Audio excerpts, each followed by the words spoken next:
We are live. We are live. Welcome.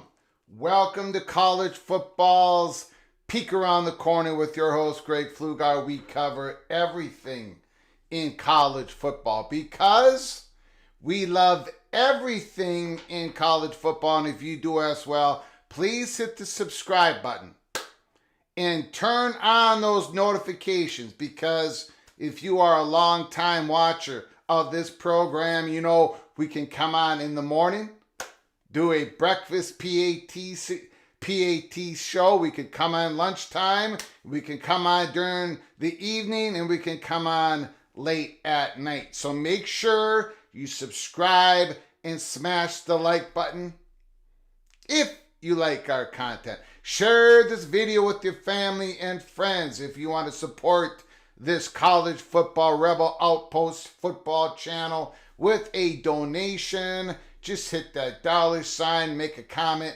and we'll get to you super chat as quick as we possibly can. Welcome into the studio that sits on the corner, the very corner of Keith Jackson Parkway and Kurt Gowdy Avenue. Do not be afraid.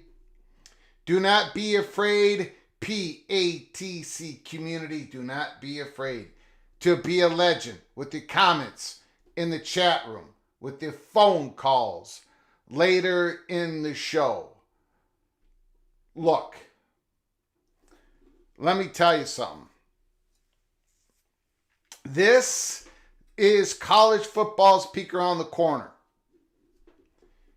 It is what I would consider our job here to stay in front, to give you the peek around the corner.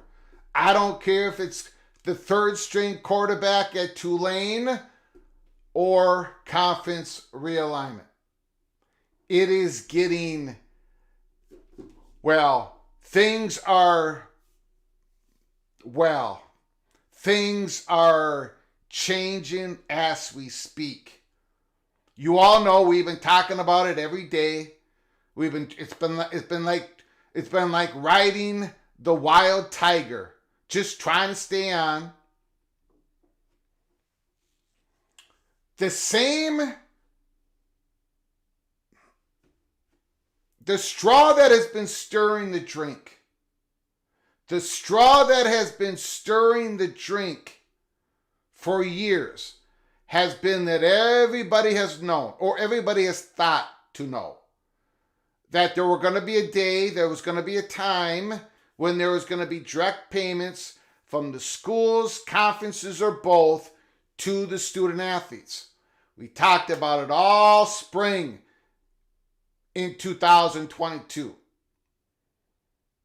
We talked about it all spring why USC called the Big Ten. We talked about it when the Los Angeles Times interviewed me. We talked about it in 2019, 2020. We talked about how Oklahoma and Texas were looking out. I think there's going to be an after show.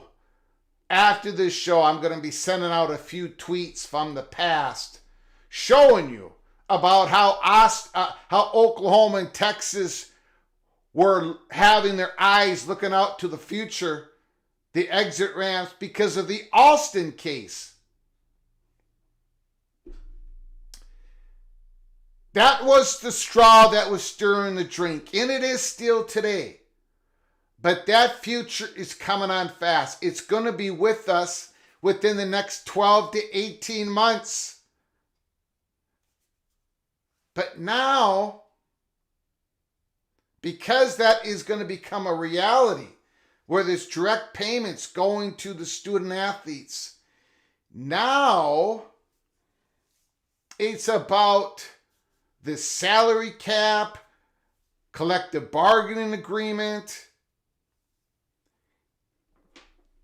and it is changing ever so slightly, but ever so importantly, the valuations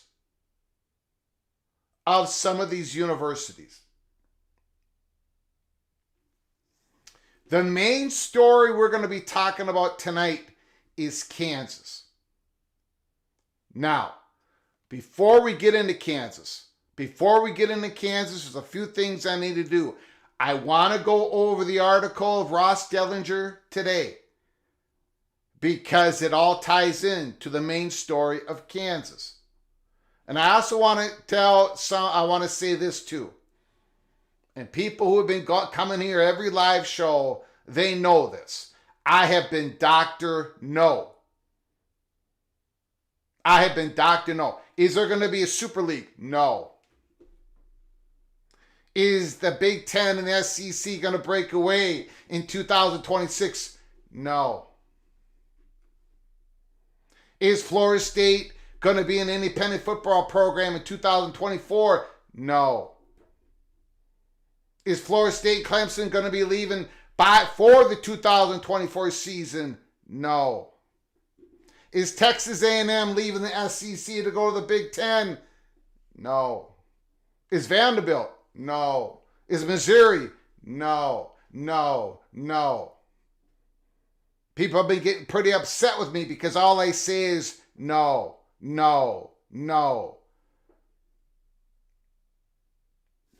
But something has come across my desk. It's not imminent. It's not guaranteed. But it ties back to what is happening. And before, I just want to leave you a little bit with this. Then I want to thank everybody in the chat who's come at the start of this program. And then I want to get into that article, and then we're going to be talking about Kansas. But I want to leave you with this before I say thank you for everybody joining us. Brett Yormark, very intelligent person. Now, I have to take the L because when he was first hired, I said that is a risky hire. Shame on me. And I've taken the L on that before. But I was early on the man's intelligence, leadership, and he knows how to take a peek around the corner. On October 30th, 2022, we reported, we were here, man. I was banging on the table. I said that Brett Yormark just hit a grand slam. He got the deal done with ESPN and Fox, and that Pac-12 was going to have a hard time getting a deal that was going to be worthy, was going to be good with exposure. And then in February, a couple months later, we said the Big 12 is favored to be able to poach from the Pac-12. I got raked over the coals everywhere. We never walked off that beam. And then July 27th, hot bubble of action, Holy Smokes Theater. Colorado was the tip of the spear. We had him at the center of the stage for months. Brett Yormark was absolutely brilliant. He's also caught on to something. He's also caught on to something that we really haven't, we were not clear on here at Peek Around the Corner. Everybody knows that Brett Yormark wants to decouple the content of basketball and football in the next media rights agreement negotiations.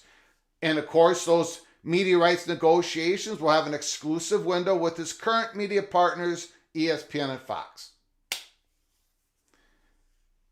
Brett Yormark has caught on to something. He believes that penny stock, whatever you want to call it, he believes that basketball is going to shoot up in value for the universities that take it seriously, and for the athletic departments, and for the conferences, and for the media partners, obviously. He thinks it's going to shoot up in value. Now, when he keeps talking about this here, Peek Around the Corner, and other people, I just figured it was a good angle that Brett Yormark was taking, right? Like, yeah, promote, brand, Big 12, great basketball conference, and it is, to be able to make sure that the Big 12 institutions have a seat at the table, make sure that the NCAA is taken care of, the tournament might even expand. Brett Yormark wants it to expand, that he was angling the Big 12 to be able to throw a little bit of elbows back at the Big 10, the SEC, what have you. But it's more than that. It's more than that. We have been talking now, we've been saying about a week ago here at Peek Around the Corner, we've been working on a couple stories. One of them was the North Carolina Tar Heel money perch, galvanizing, coordinating. They want their voices heard because of what's been going on between the Board of Trustees, the Board of Governors. We're not going to go down that rabbit hole tonight. But there was another story. This was the story. The story is Kansas. Nothing imminent, nothing guaranteed, but the story is Kansas. You see, it isn't just Brett Yormark who believes the value of men's and women's basketball, the value is going to shoot upward in this new world that we're heading into. It's not just Brett Yormark. It's not just Brett Yormark. It's not just Brett Yormark. Now, is it going to be as valuable as football? No. Is football still going to drive the bus? Yes. But when every university athletic department president and everybody else is trying to reach the highest ground possible, when the conferences are trying to reach the highest ground possible because of the rushing waters of change, everybody's trying to squeeze out as much value as possible. Well, the world is changing fast and it affects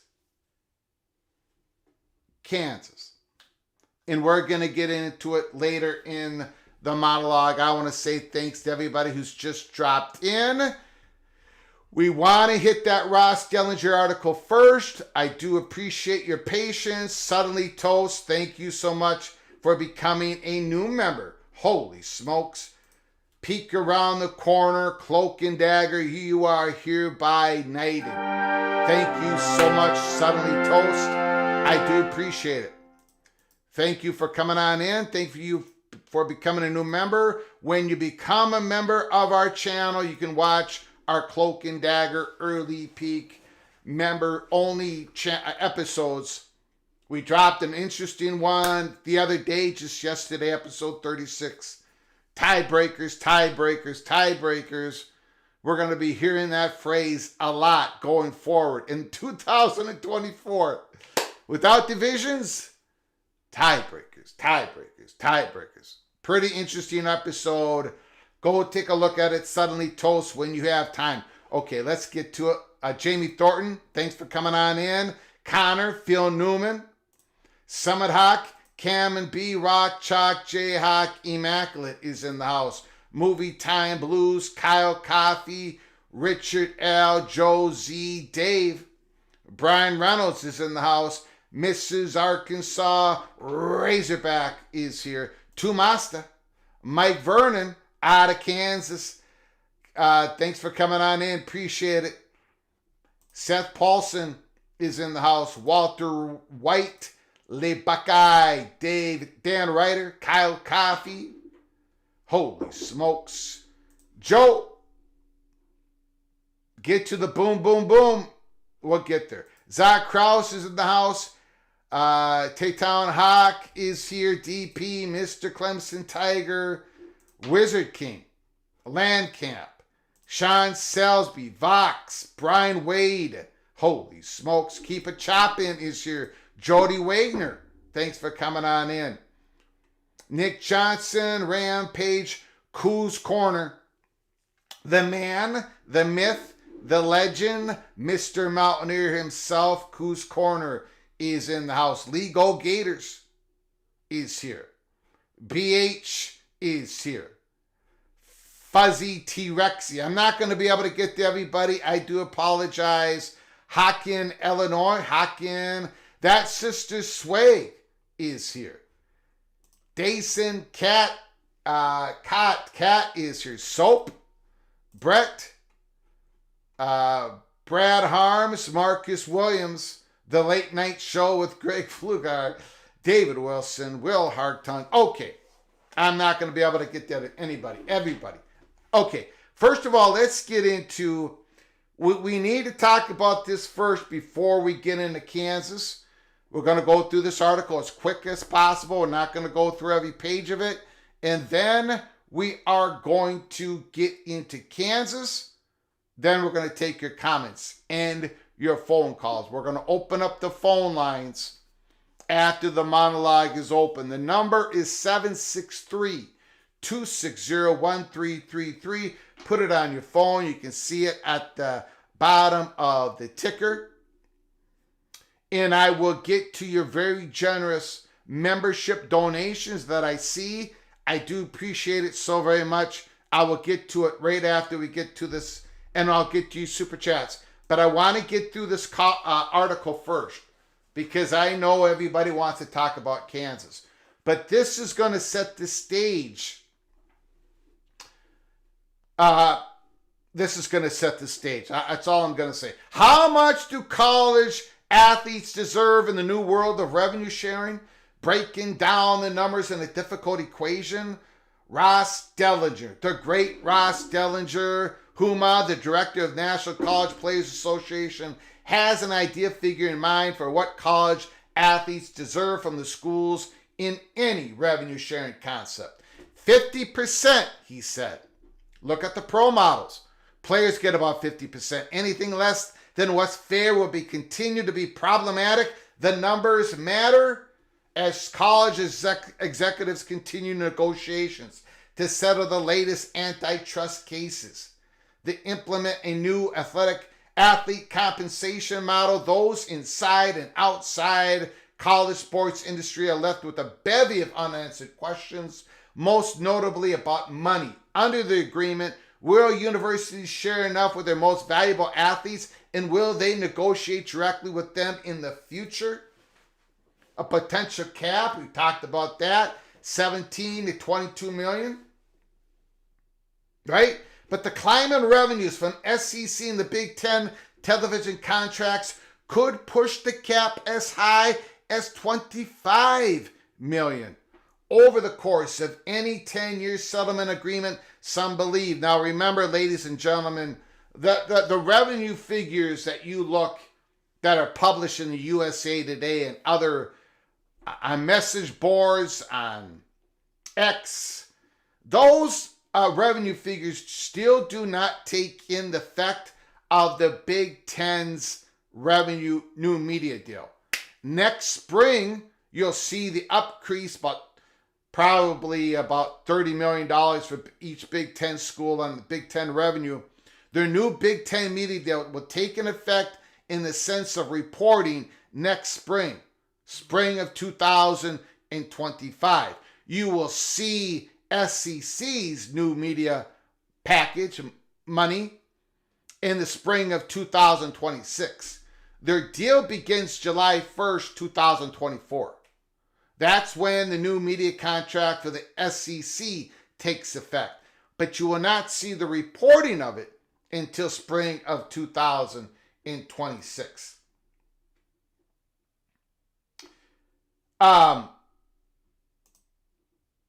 So 25 million over the course, 10-year settlement agreement, some believe.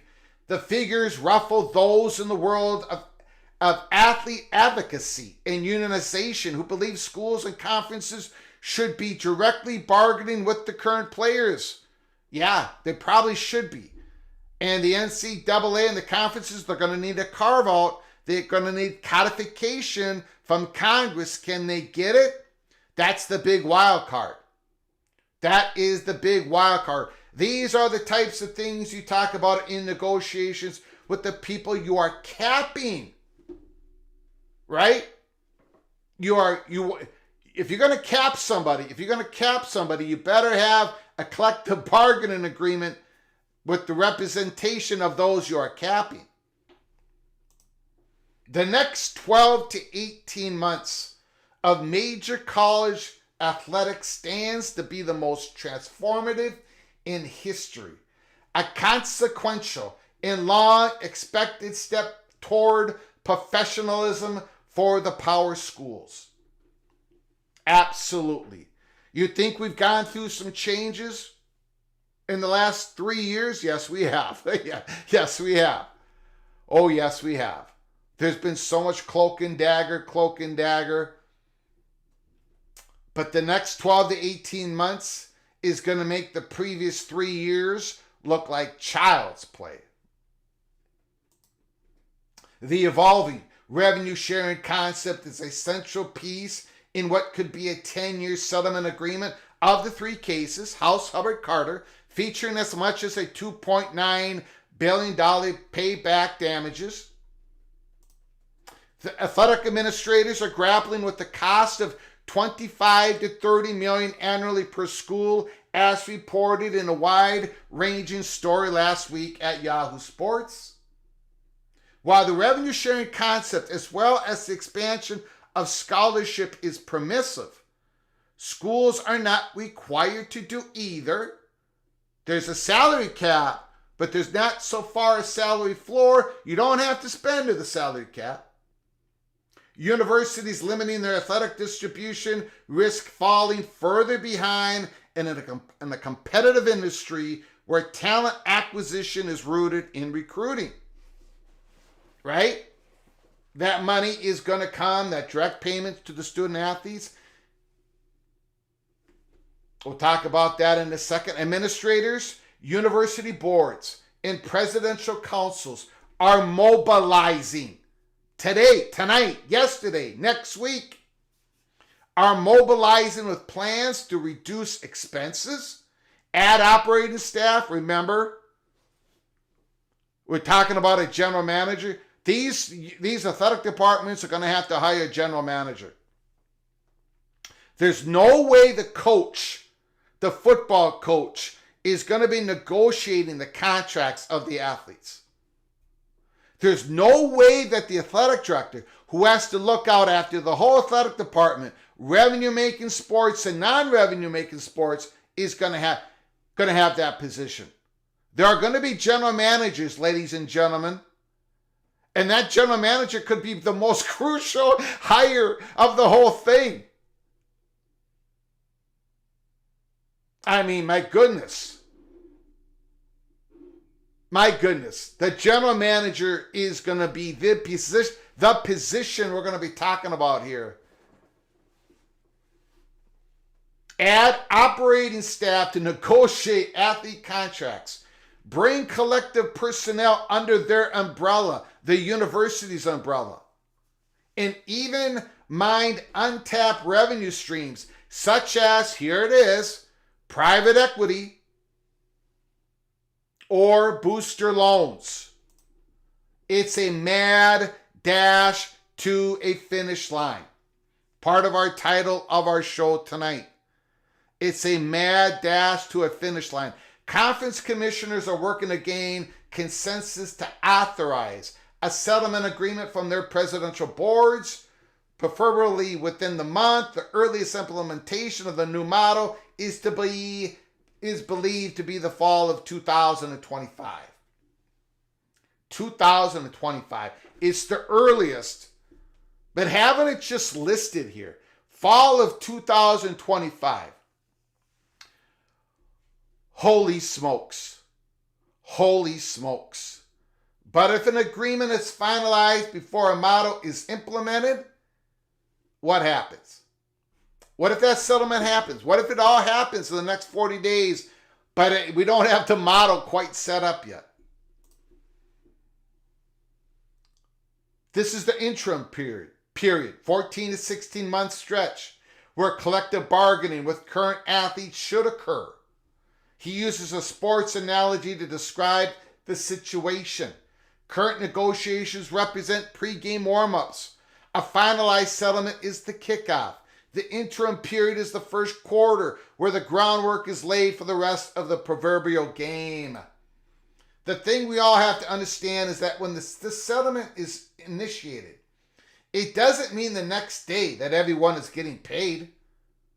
Cavall organization has more than 1,300 power conference football and basketball players as members. It's very important that all of the terms of this settlement are being negotiated between the athletes, their schools, and conferences. This settlement is not relevant to the guys now making 6 to 7 figures with a free argument and a Land Rover, but when it is initiated, it becomes relevant. The director of College Football Players Association is wary of any settlement that provides future legal protections for the NCAA without bargaining with the Players Association.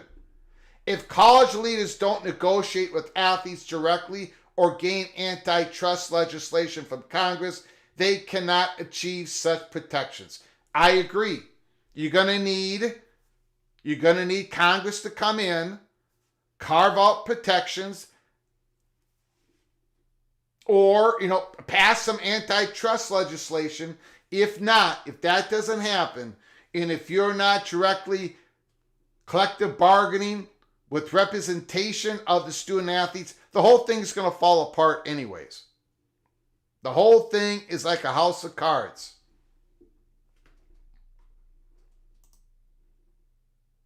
It's unclear if college leaders plan to negotiate with athletes. In many ways, they're actively negotiating with plaintiff lawyers who represent more than 10,000 athletes at a certified class, the past athletes, right? In this class action lawsuit. And it's even more uncertain if the NCAA's valuable athletes, major football and basketball players, would unite for more cash.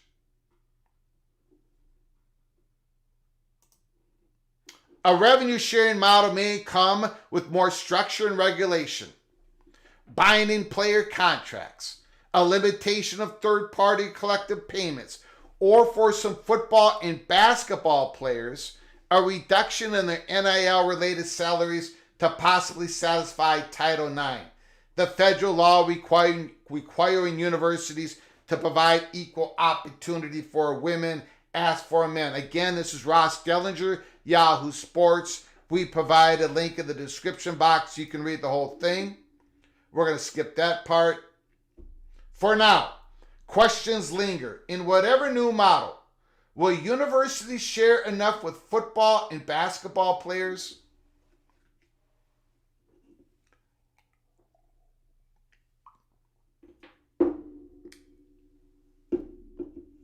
In whatever new model, will universities share enough with football and basketball players?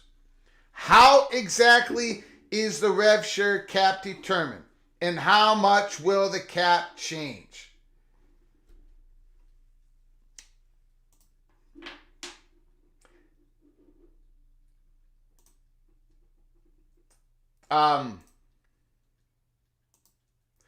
It talks about the combined average expenses of scholarship with those athlete-only resources. Will it be enough? It's difficult to look at the settlement as a tool for a complete model. Huma said you look at something, how it can be settled. I just don't have faith in the NCAA and schools will come up with a model that is practical. Any model will be nibbling around the edges.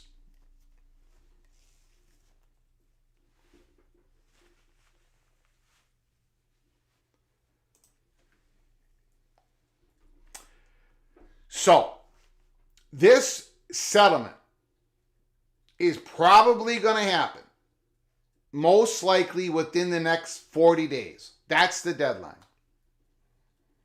Or soon after. They're calling it a soft deadline. But the revenue sharing model has to be a part of the settlement.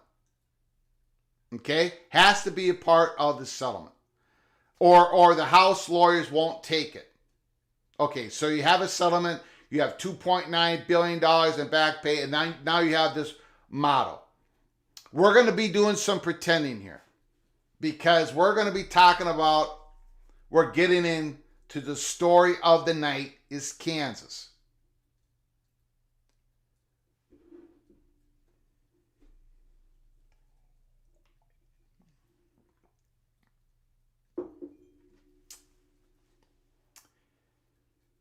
There's going to be some sort of salary cap. And it's going to be a salary cap for everybody. We thought here at Peek Around the Corner, and many other people thought that there was going to be conferences with their own separate guardrails, negotiations, salary cap. But it's going to be basically for the whole FBS. Not every university is going to be able to match. Not every university is going to be able to go all the way to the top in spending. Many are going to fall short. This takes us to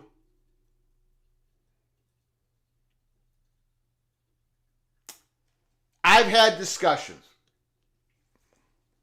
over the last 3 weeks with somebody in the industry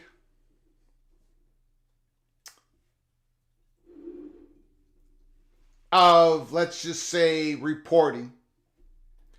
We've also had long conversations with a money perch at a certain, we have very close relations with this money perch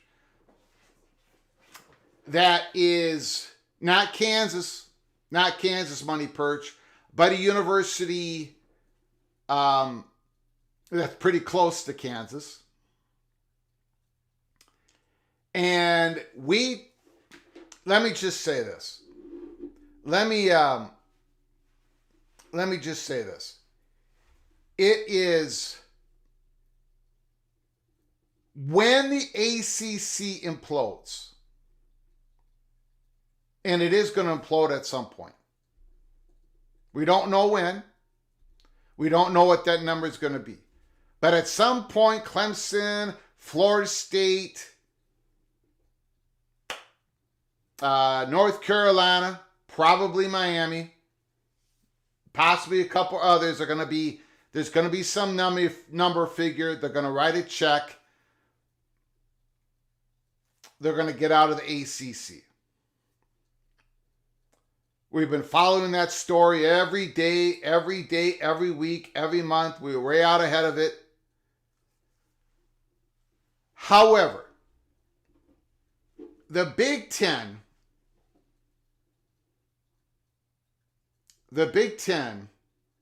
has had a plan for a long time. And we've said it over and over and over again.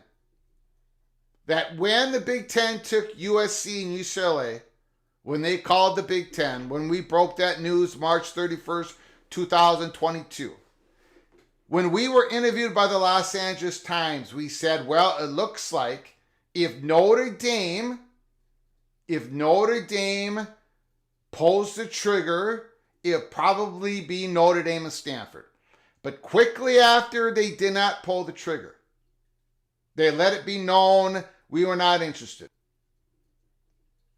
Then it became Oregon and Washington. And we reported here many times the Big Ten was going to go west again before they went east to the southeast. Got raked over the coals. People kept saying to me if they were to take Oregon and Washington, they would have taken it when the Big Ten took USC, UCLA. No, the Big Ten legal counsel would not let it happen. They needed Kevin Warren to leave the office. He did. Then they needed Big 12 successfully crack into the Pac-12 twice. It happened. And then Oregon and Washington came in at a discount. Now the Big Ten is going to crack into the Southeast. This has been their plan for a long time.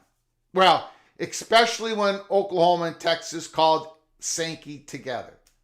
When that was off the board, okay. So, the Big Ten's going to go to the Southeast. ACC is going to implode. The Big Ten is going to be successful. How successful? We shall see. But they are going to grab. Fox Sports wants to get in the Southeast. We believe here at Peek Around the Corner. It's early yet. There's a lot of different variables going on, right? We're not reporting this. We just believe. We put it up on our PATC Sportsbook on any given Saturday. Florida State is the chalk to be a Big Ten member, and so is Miami. Because we believe, we've been following the story, the longtime listeners of Peek Around the Corner know that North Carolina, that the SEC has circled their wagons around North Carolina. There has been a rock fight at the University of Chapel Hill for the last couple of years. Kevin Gusowich basically got kicked out of office. He went to Michigan State. Any pro-Big Ten lean at the University of North Carolina has been basically squashed. It is a pro-SEC.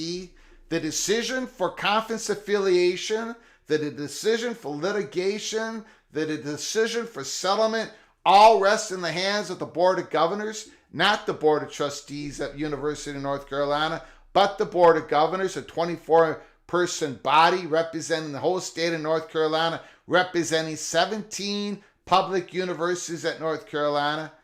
If North Carolina has a change in conference affiliation, it has to go through the hands of the Board of Governors. and the Board of Governors is, if North Carolina cannot stay in the ACC, they lean SEC.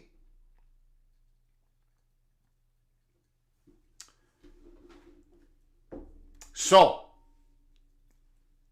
from our vantage point, from everything we've been able to gather right now today, we would have to say, it's with a lot of variables still left out there, you know, looks Florida State, Miami for us is the chalk to go to the Big Ten, and to go to the SEC is North Carolina and Clemson. Now, why are we talking about Kansas tonight? Because if the SEC goes to 20,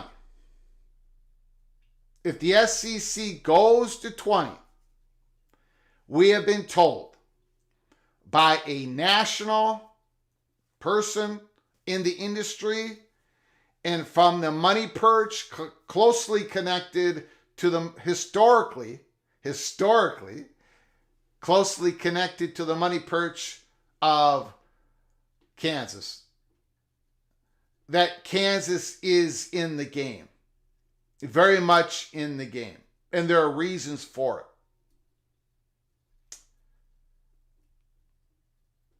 The SEC does not want to expand.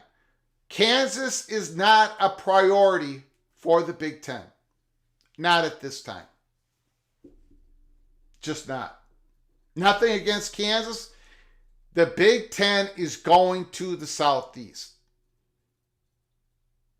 Be it Florida State, Miami, or whatever other two schools. Fox wants to go there. Ohio State wants to go there. Ohio State and Penn State acquiesced to the additions of Washington and Oregon. They did not vote yes on the first go-around. But they're calling the shots. Fox Sports is calling the shots. That's why we think Miami is a big Big Ten lean. Kansas is not a priority for the Big Ten. But they are, very well could be, a priority for the SEC. It's what we've been told by two sources that live probably 1,000 miles away from each other in two different parts of the landscape of college football. Here are the reasons why. In this new world that we're going to go into here, it's not just Brett Yormark that thinks basketball value is going to shoot up. Greg Sankey thinks basketball value is going to shoot up. Probably the Big Ten, but that's not part of the story tonight. SEC thinks that basketball is going to shoot up. The value of it in this new world. You know, one of the many problems with basketball is, you know, we're basically rooting jerseys, right? We don't even get to know the players. They're here one day, gone the next. In this new world, in where you have a salary cap, and where you're signing these players, either by collective bargaining or they get this settlement done and they get some codification from Congress. Either way, we're not going to be talking. I wanted to bring that up in the article just to set the table. Either way, college basketball is going to change dramatically. We talk college football here. This is a college football YouTube channel. But you think football is going to change? Basketball is going to change dramatically. Players are going to be signing for 2, 3, 4-year contracts. They're going to be sticking around. You're going to have roster management.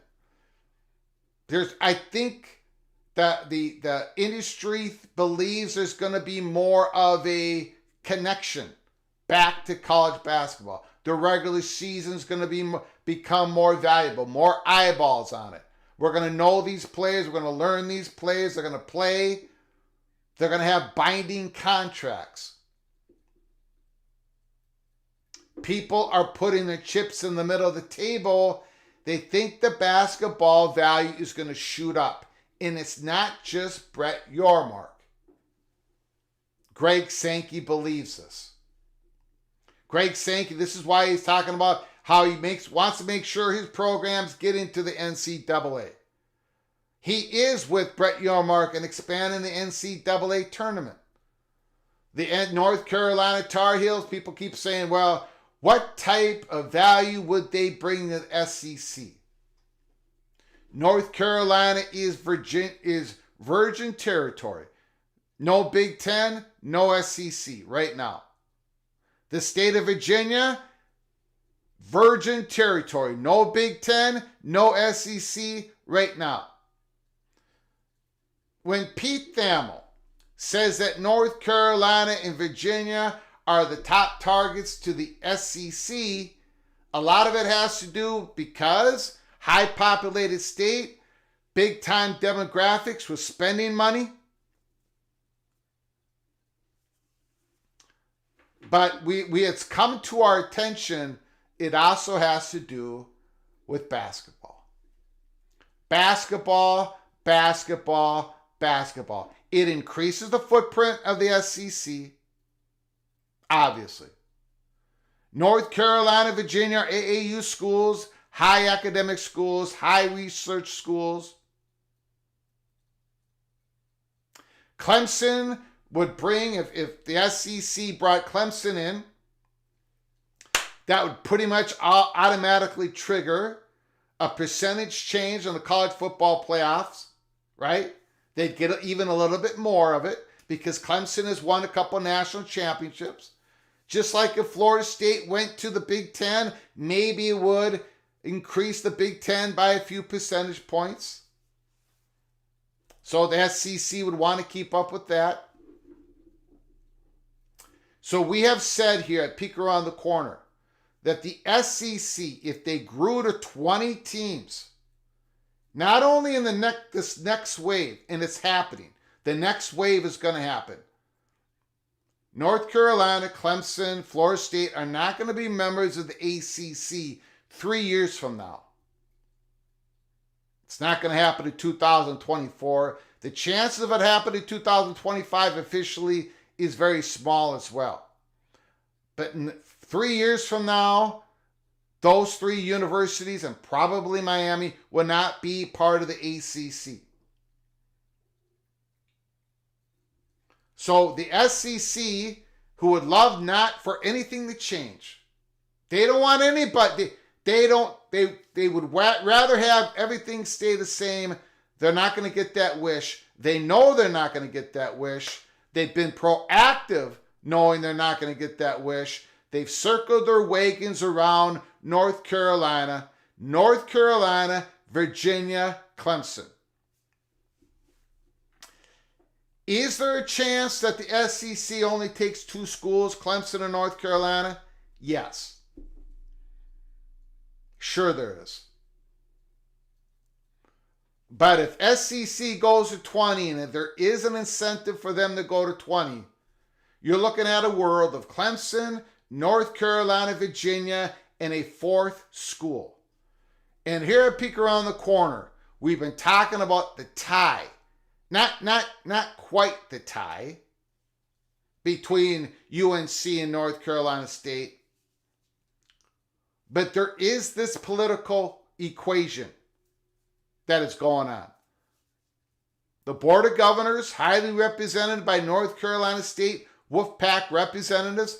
The co-chairman of the Board of Governors is an alumnus of North Carolina State. Big money perch.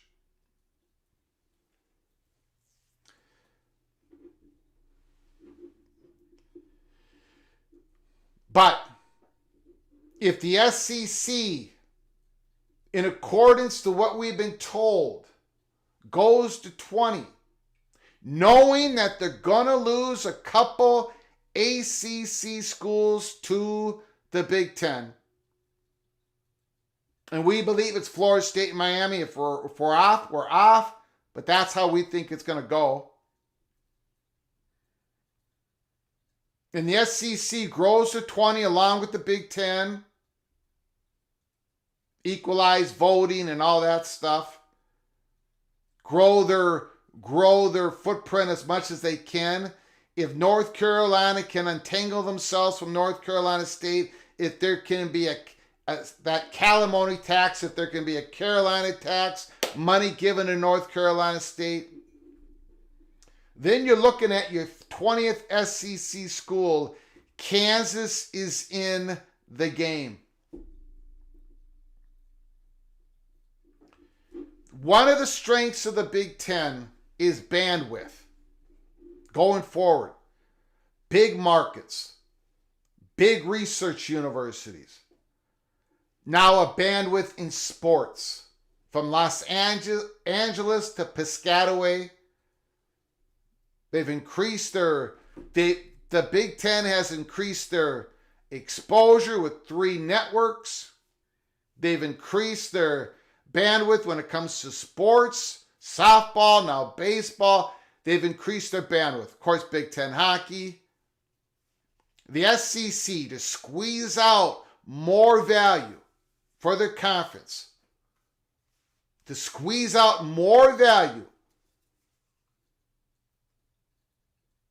The only real football additions that would increase the SEC's value is like adding Ohio State and Michigan, and that ain't going to happen. Or Notre Dame, that's not going to happen. Clemson, it is. It is going to add their value right away. Clemson will trigger the percentage in the college football playoff distribution for the next 6 years. And Clemson is a big college football brand. Crazy fans buy the tickets, the t-shirts.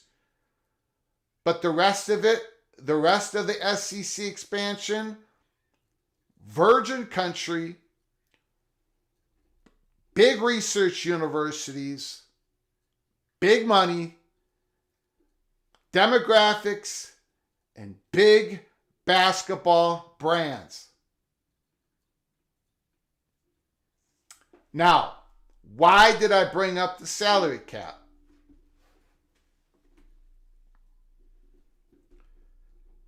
Why did I bring up the salary cap? Because these universities, now we have been on this story for 3 weeks. And we've been talking about, I've been saying, look, these athletic departments are going to be making, there's not going to be a one size fit all. If you think one university is going to be expending, they're all going to be making decisions, prioritizing different things within their athletic department. Some are going to be increasing their scholarships for all sports, only for some sports. Some are going to be putting the money in their salary cap to certain different sports. Ones that they can excel in, one that they have a history of excelling in. The SEC, Greg Sankey believes that basketball is going to increase in value. He absolutely agrees with Brett Yormark. He knows in the SEC that there's a whole bunch of athletic departments that are going to be putting a whole lot of money, a large percentage of their salary cap into their football program, in recruiting their football players. Why wouldn't they? This is what generates the money for everybody, but especially the SEC. The donors, the SEC money purchase, they're going to be putting money in the football. They're going to be putting money into baseball. Vanderbilt, going to be putting a large percentage, higher percentage than the other athletic departments when it comes to the entirety of the athletic department into baseball. More into football than baseball, but their baseball money is going to be larger than a lot of SEC schools, if not all of them. But again, increase your bandwidth. Adding basketball brands into your conference. Athletic departments that are going to be putting their money, their higher percentage of their salary cap into their recruiting of the top basketball players, who are going to be sticking around for more than 1 year, who are going to be representing the SEC, their media partners in an expanded tournament. Money, money, money. In this new world that's being created right now, Greg Sankey, look, you don't have to believe a word I'm saying. That's fine. I'm just shooting you this. I'm shooting it to you straight. Greg Sankey agrees with Brett Yormark.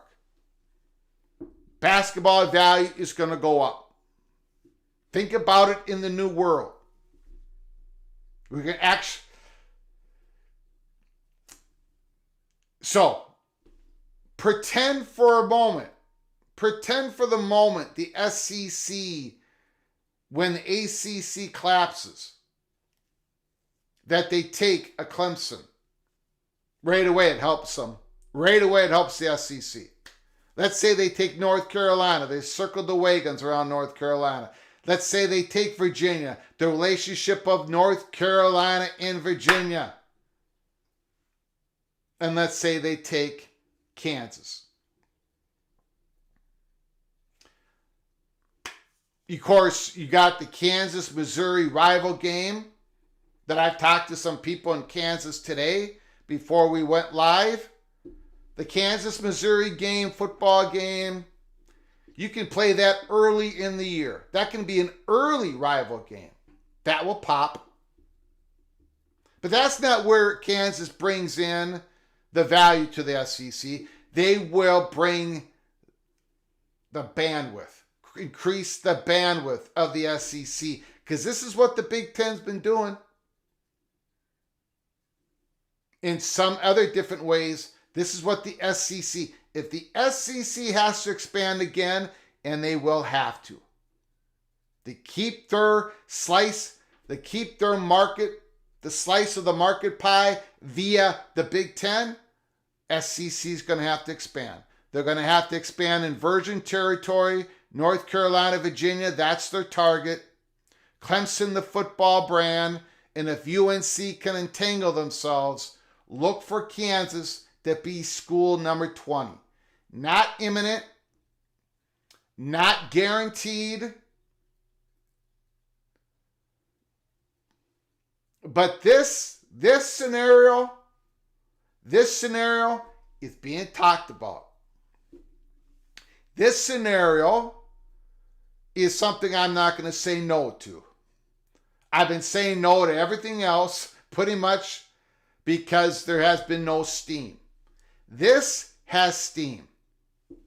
It doesn't mean Kansas is going to the SEC tomorrow or next year or the year after.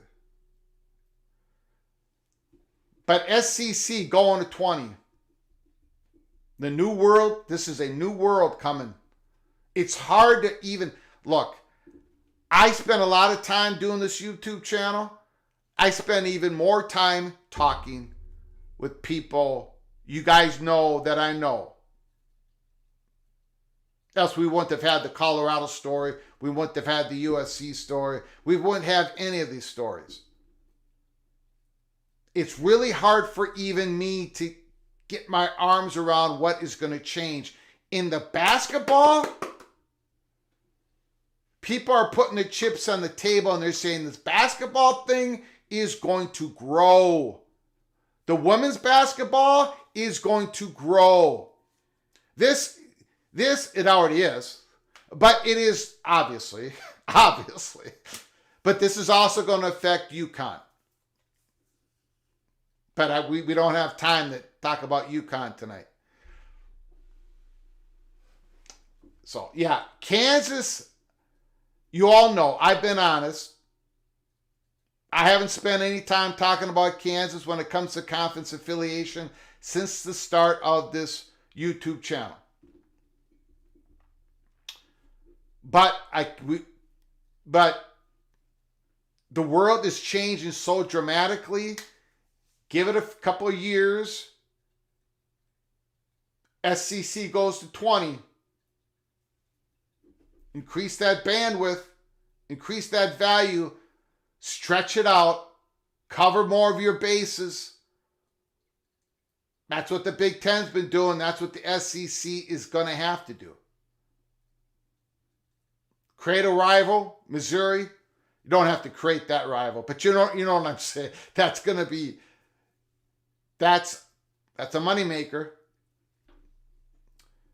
So we had to talk about it tonight. I've been planning on this.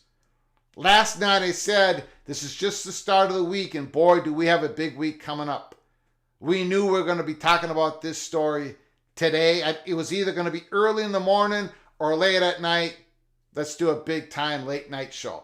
Okay, let me get to your, we're going to open up the phone lines. Just let me get to this generous Summit Hawk. Thank you so much for becoming an early Peak Cloak and Dagger member. You are hereby officially knighted Cloak and Dagger Summit Hawk. And Summit Hawk did an unbelievable generous. He gifted 5 memberships to the PATC community. So those 5 members, new members, please say thank you to Summit Hawk for his generosity. Thank you, Summit Hawk, for gifting those 5 members. Those 5 members are hereby knighted Cloak and Dagger. Congratulations. Normally I would read off the names, but I think we're well past, I cannot see those names. Okay, so we're going to open up the phone lines. Phone lines are now open. You can talk about anything in college football, college basketball for tonight, anything you want to talk about. Kansas is on the table. Their value is about to go up, and people realize that. Call from Jamie Thornton. Jamie Thornton, Mrs. Arkansas Razorback. The floor is yours. Thanks for calling. Woo pig suey, Greg. How are you tonight? I'm doing good. I did a story on Arkansas yesterday. I know. I've been so sick, and I went back in and watched part of it. Very interesting on the guy that's been playing baseball and everything. Yeah. And it looks like, I don't know if you noticed, but we stole another coach from Kentucky today. So, it's very, another big assistant there. It's very interesting that you mentioned all that, because NIL is going to play such a huge role with basketball. I know Immaculate's talked about it. You look at what's going on at Arkansas with their billionaire donors, Tyson's, the Waltons with Walmart, the Hunts with the trucking company, Jerry Jones.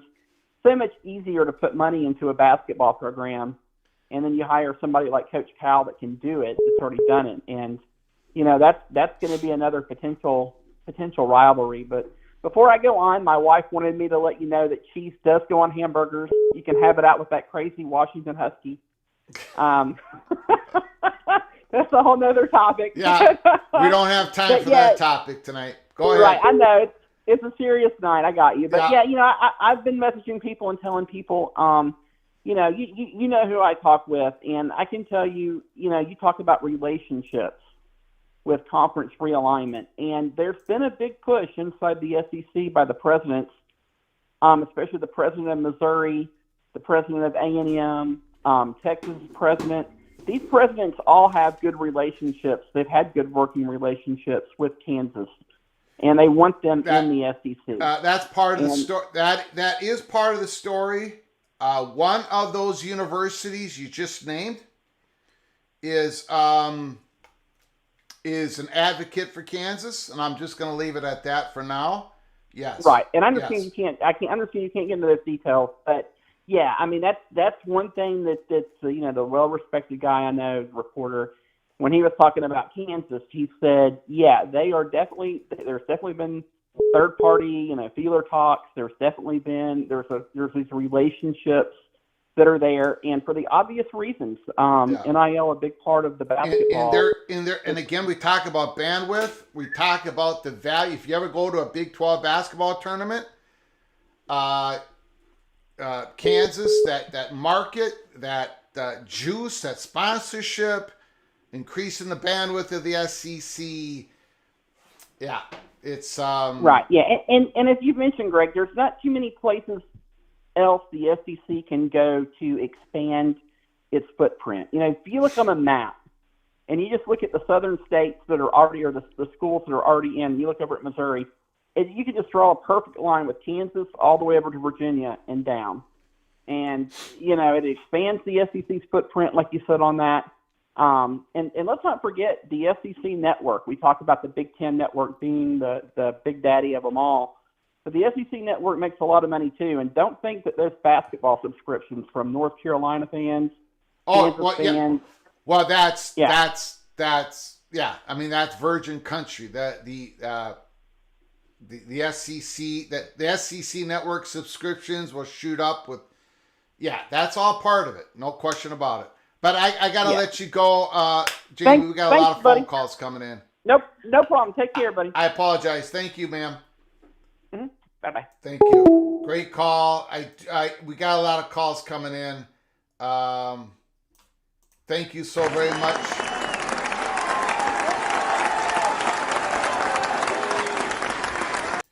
Summit Hawk, thanks once again for another 5 gifted memberships. Hold on one second. Call from Tristan Fibes. Tristan, can you hold on? Yes. I do appreciate it. Just got to get caught up here. Summit Hawk, thank you once again for your incredible generosity, helping us keep the lights on here at PATC. You are hereby officially knighted Cloak and Dagger, and so are the 5, Chris S., Devil Frog, the Boro Dog, Amazing Blue, and Young Seminole. Please, all 5 of you, please say thank you to Summit Hawk when you get a chance. Thank you. You all hereby knighted Cloak and Dagger. You all members of the channel. Whoops. Of course, I screwed that up, didn't I? That is not the official. There it is. Congratulations. You're all officially knighted Cloak and Dagger. Tristan, longtime PATC caller. The floor is yours. Thanks for your patience. Hey, Greg. Hey, no problem. Listen, I just wanted to reiterate, your previous caller made some good points about Kansas I was going to mention. I heard, like, within just a few weeks of the Oklahoma and Texas announcement becoming official that they were going to the SEC, which I think was like 2.5 or 3 years ago now, I heard at that time that the SEC was interested in Kansas from a source that I trust. And when I first heard it, I thought that it was a crazy sounding idea. And I started thinking about it. And the more I thought about it, the more sense it made. And I think that Kansas would be an incredible ad for the SEC. It really would be if it were to come to fruition. The geography works. I know it's new territory, but, you know, they're not any farther west than Oklahoma and Texas. And just like your previous caller said, you could draw a straight line from Kansas through Missouri, through Kentucky, and then Virginia. It makes a nice, tight regional, you know, area. It completes the SEC in a way. Yeah. And they're a basketball blue blood. They're AAU. They're a state flagship.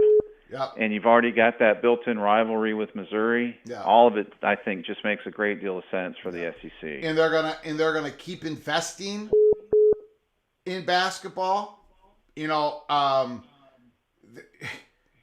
yeah, it's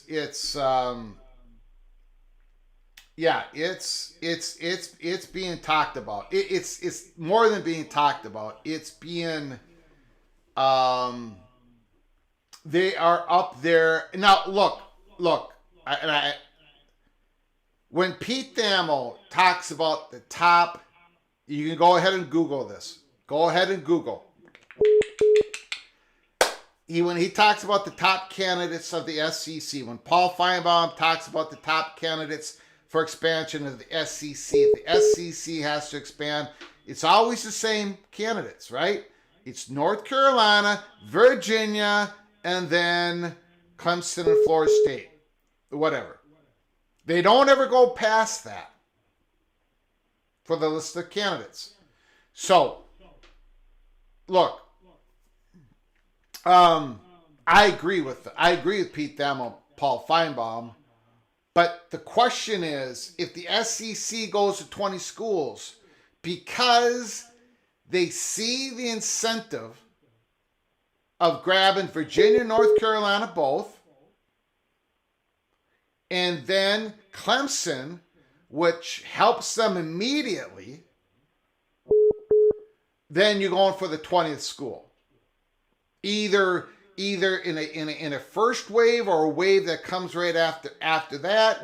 That 20th school is where Kansas fits in, and there's an actual. I gotta be careful here.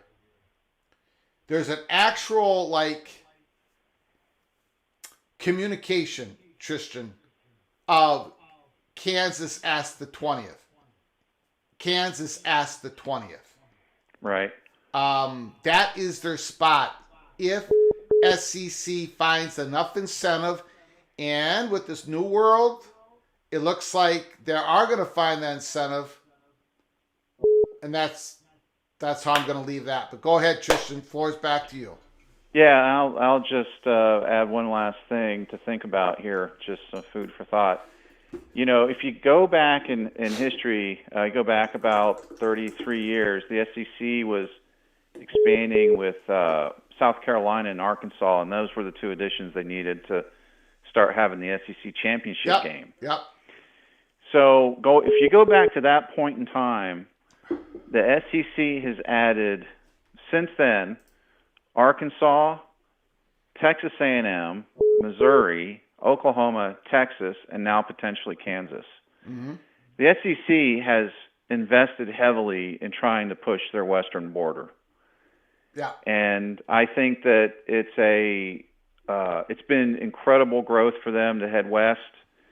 And I do think that Kansas does represent the last of the western expansion if it comes to fruition. I don't see them going any farther, north or west.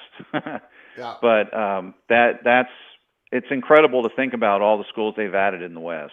Yep. And they've added a whole lot of AAU schools, big research universities. North Carolina, Virginia, Kansas fits right in there. Yeah. Yep. All right. Yeah, the Mid-Atlantic is the last frontier, I think, for the SEC on the eastern side. So. Yeah. Thanks a lot, Greg, and I'll talk to you later on, and keep up the good work. You got it. I appreciate it. Thank you so very much. Great call. Take care.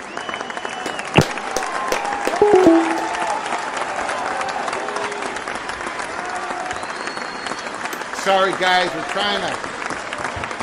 trying to limit the phone calls just a little bit shorter than usual. I do appreciate your cooperation. Call from Bartholomew James III. Bartholomew, can you hold on for just a second? Yes, sir. I do appreciate it. Richard L., thank you so much. Mr. Colorado Buffalo, for your generosity once again to this channel, helping us keep the lights on.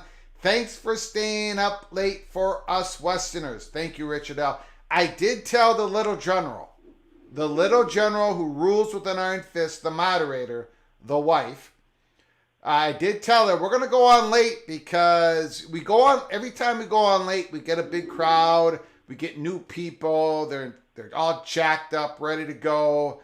So we'll be doing more late nights, especially on Wednesdays, because my Wednesday early evening, late afternoon is so busy. So this might be a good time slot for late Wednesday night. I thank you for the patience. Thank you, Richard L., for your super chat. Thank you for the patience, caller. The floor is yours.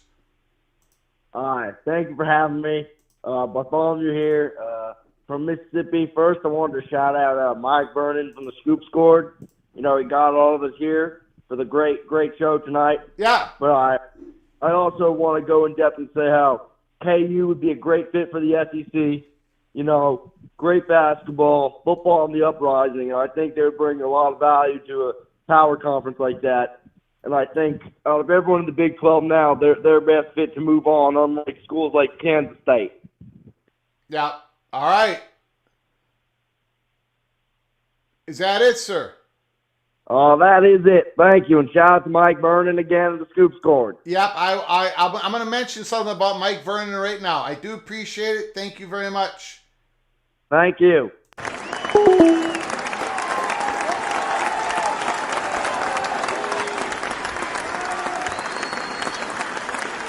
Yeah, Mike Vernon is a very important person in PATC history.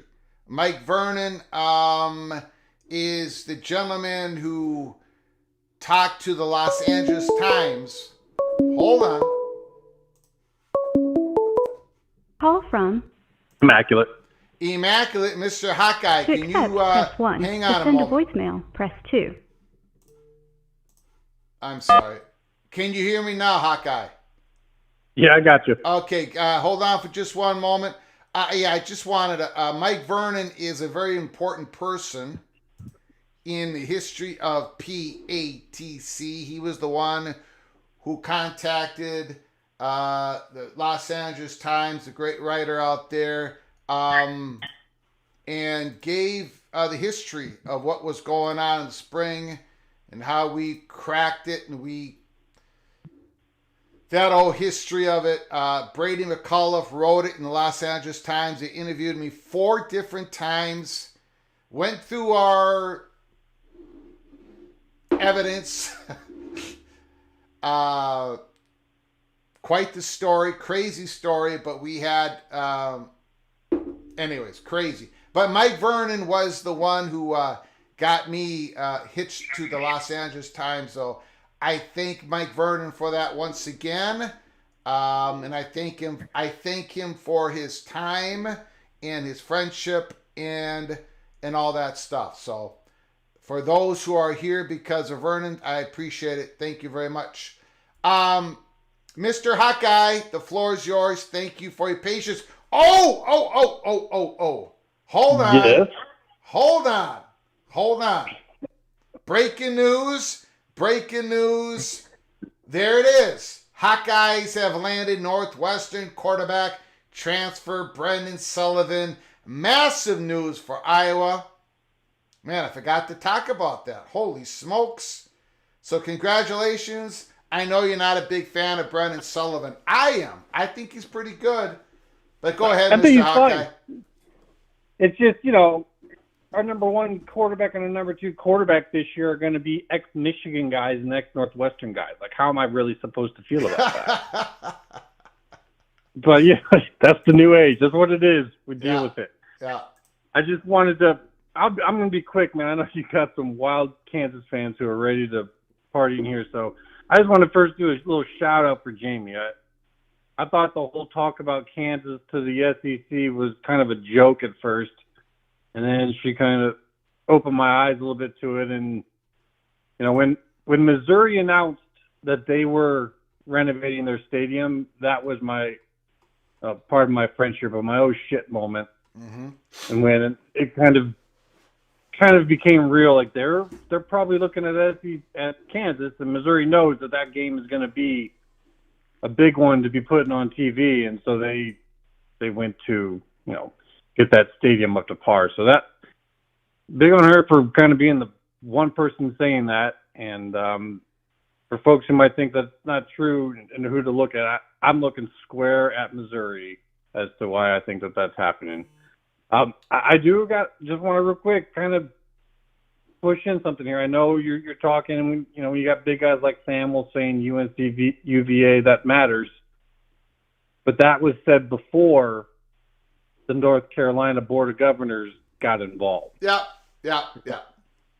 And I think that might still stand for a while. They're not going to pull a crazy move like that and just let up on it just a few months later. So sure, no doubt about it. This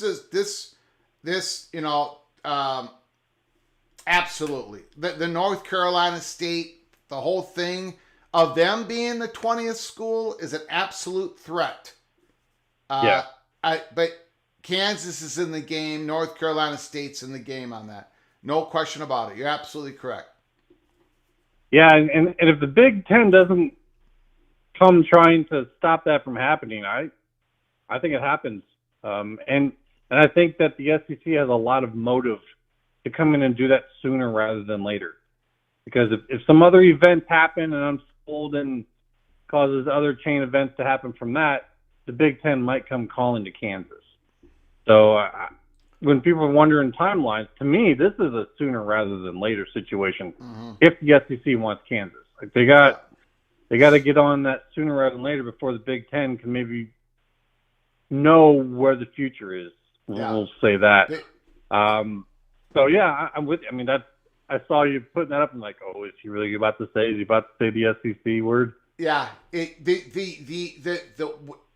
What was really the interesting, a lot of it was interesting, but the part of it that was really interesting was the acknowledgement of Greg Sankey.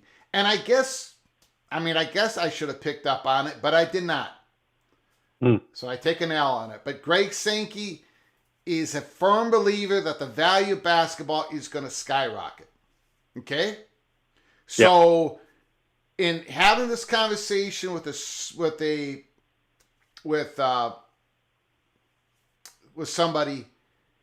the fact that most of these athletic departments in the SEC are probably either not going to, or they're going to be slow at, or they're going to just choose not to invest in the men's basketball component in their athletic department because, football drives the bus, right? Obviously, and it should.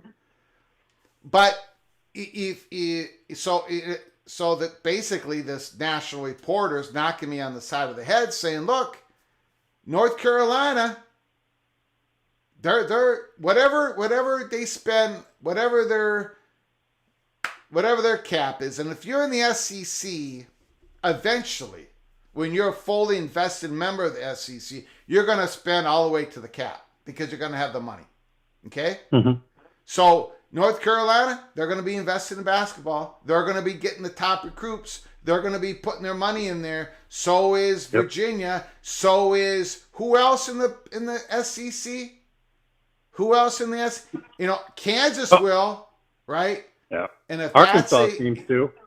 Yeah. So it's like, how much more juice can you get out of the football part of it? Even though that's the most important part of it. But you're the SEC, right?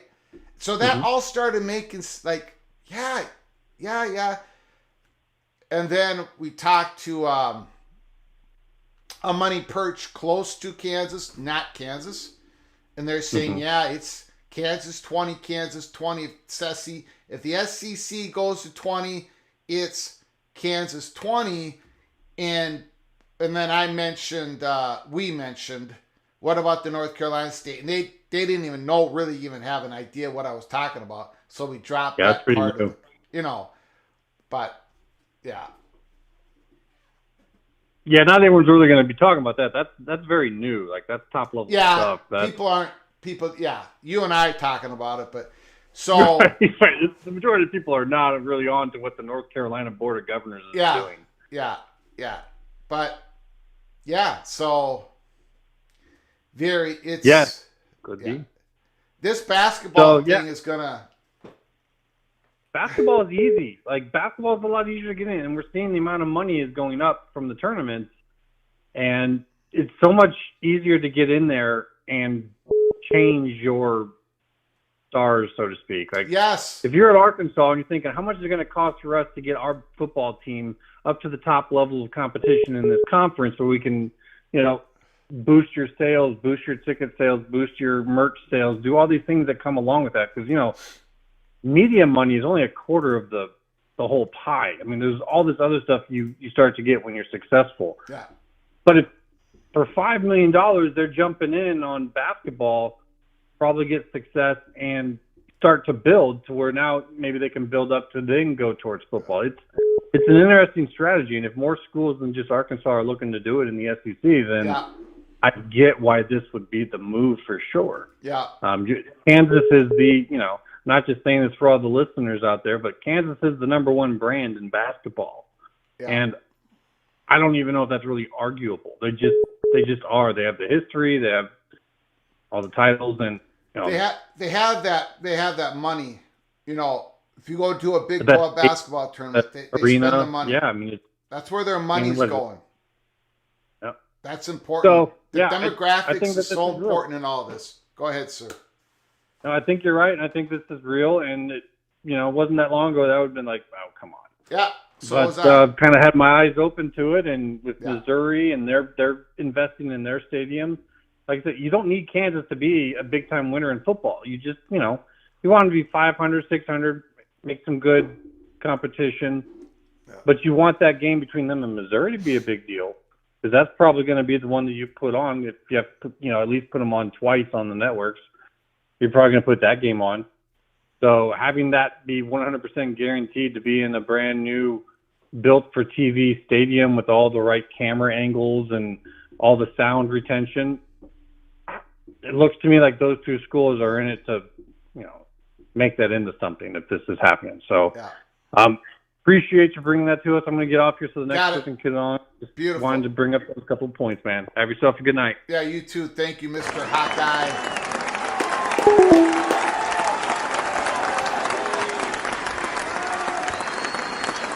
Lenny S., thank you for your super chat. Big 12 Bearcats. Big 12, I love your quarterback. I love Sorsby. I love the transfer from Indiana. Sorsby. Call from Lewis. Lewis is on the line. Mr. Duke Blue Devil. I love Lewis. He is a legend. No question about it. Lewis, the floor is yours. Well, first, I'll remind everyone the highest-rated NCAA game last year was Duke-NC State, and those are two schools that, according to you, Greg, won't be part of the Power Two. Well, NC State might, but yeah, maybe. But right now, tonight we're saying they're not, and this would be a big blow to the Big 12 if they lose Kansas as well. But I just want to know at what point do the schools that are obviously going to be left out of the top two conferences, they play whatever cards they have to fight, be it in Congress. And if Congress needs to approve something and it's going to benefit mostly the top 40 schools, wouldn't some congressmen and others that have marks with the other 70, other 80 schools be able to fight back? And at what point do they try to fight and realize it's a war? Because at the end of the day, you can see where college football is going. If the ratings are good, that's fine. But at some point, if the other 80 schools realize, especially the other 30 or the first 30 or 40 in the Big 12 and the ACC now that have been power teams that are now not going to be power teams anymore, at what point do they need to find another way to fight back? Because it's not going to be as interesting, and I can tell you're going to lose some viewers if it becomes an exclusive club. If this college football of 40 becomes NFL light, if that's the case, they're better suited to have break away. And then you have Duke and Connecticut. If they can still keep their basketball programs going, that doesn't mean that the 40 champions or the other 40 is the national champion. So I'm hoping at some point some actual fighting back occurs, because otherwise the 40 schools that are in the two leagues are going to have 3 times the money of everybody else, and it's going to be difficult for anybody else to compete. And that's not college sports. This is becoming the NFL. And, if I wanted the NFL, I'll watch the NFL. Yeah, no. I don't want to see college football become the NFL. If it does, I think ratings will hopefully decline, and then you'll have more fractionalization. Remember what happened with the Indy cars? They split. Yeah. Maybe we'll see a split. I hope we see it, because the schools that are getting screwed out need to start fighting back and realizing they're getting hosed. They may not have much to fight for, but if there are only 40 schools playing against each other, and then the rest of it becomes more of the college football we know, and you make Notre Dame decide Notre Dame would have to go into a conference, I guess, or where's Notre Dame in all this, because they're kind of trying to straddle the fence. I mean, it's time. It may not be now, but when the next college football renews, it has to be dealt with, because otherwise I think you're going to see the same schools over and over, and I don't know if that necessarily brings the best ratings. So I'll leave it at that, Greg. But I think the Kansas things probably will, but it would make it very difficult for the other conferences, the Big 12 and the ACC, what's left of it, to really compete if that happens. And that would be, I think, unfortunate. You're leaving schools like Duke and Connecticut, some really good basketball programs, Villanova, you're leaving them out, and they're relevant enough. They can still play and have their own tournament and not have to be relegated to second-class status. So we'll see. All right, have a good evening, Greg. You got it. Appreciate it. Great call, Lewis. Legendary caller. Fantastic.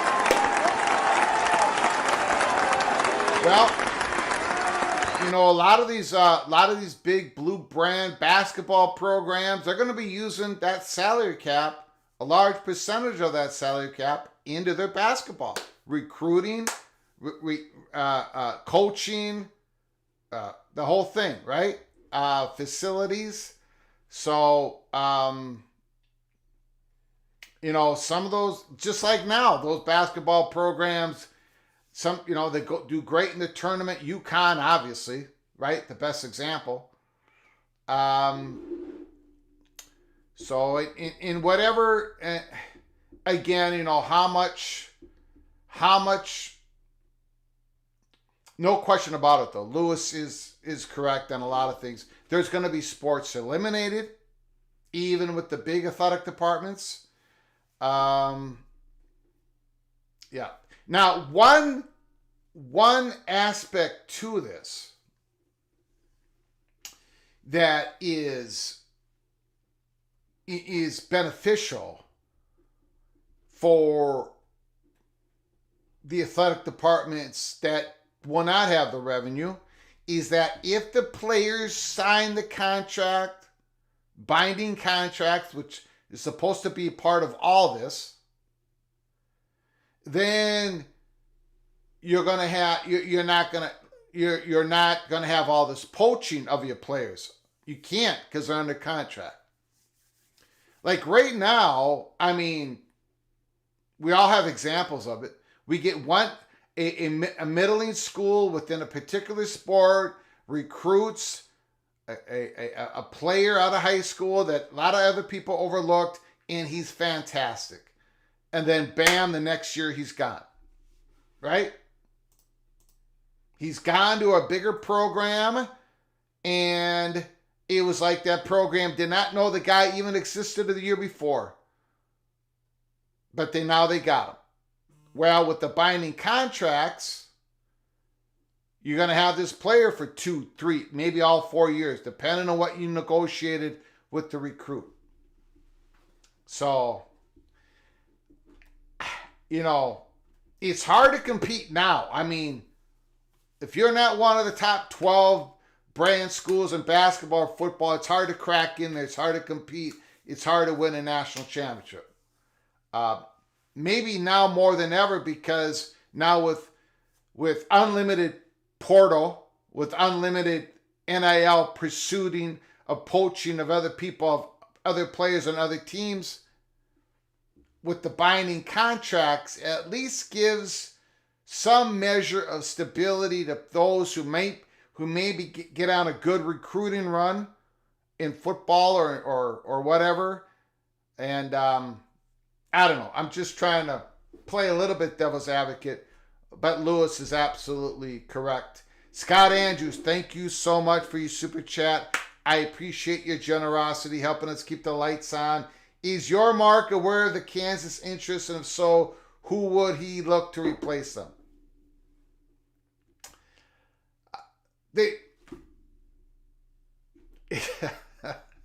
It's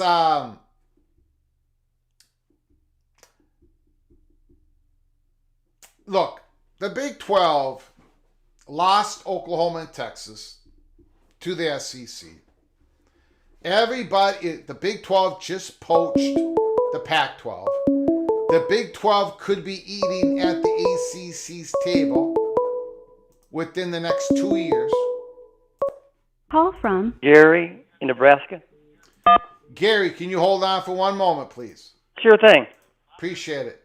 So, as I say, Scott, the reality of it is everybody, every conference, every institution is trying to reach the highest ground possible as the rushing waters of change comes on in.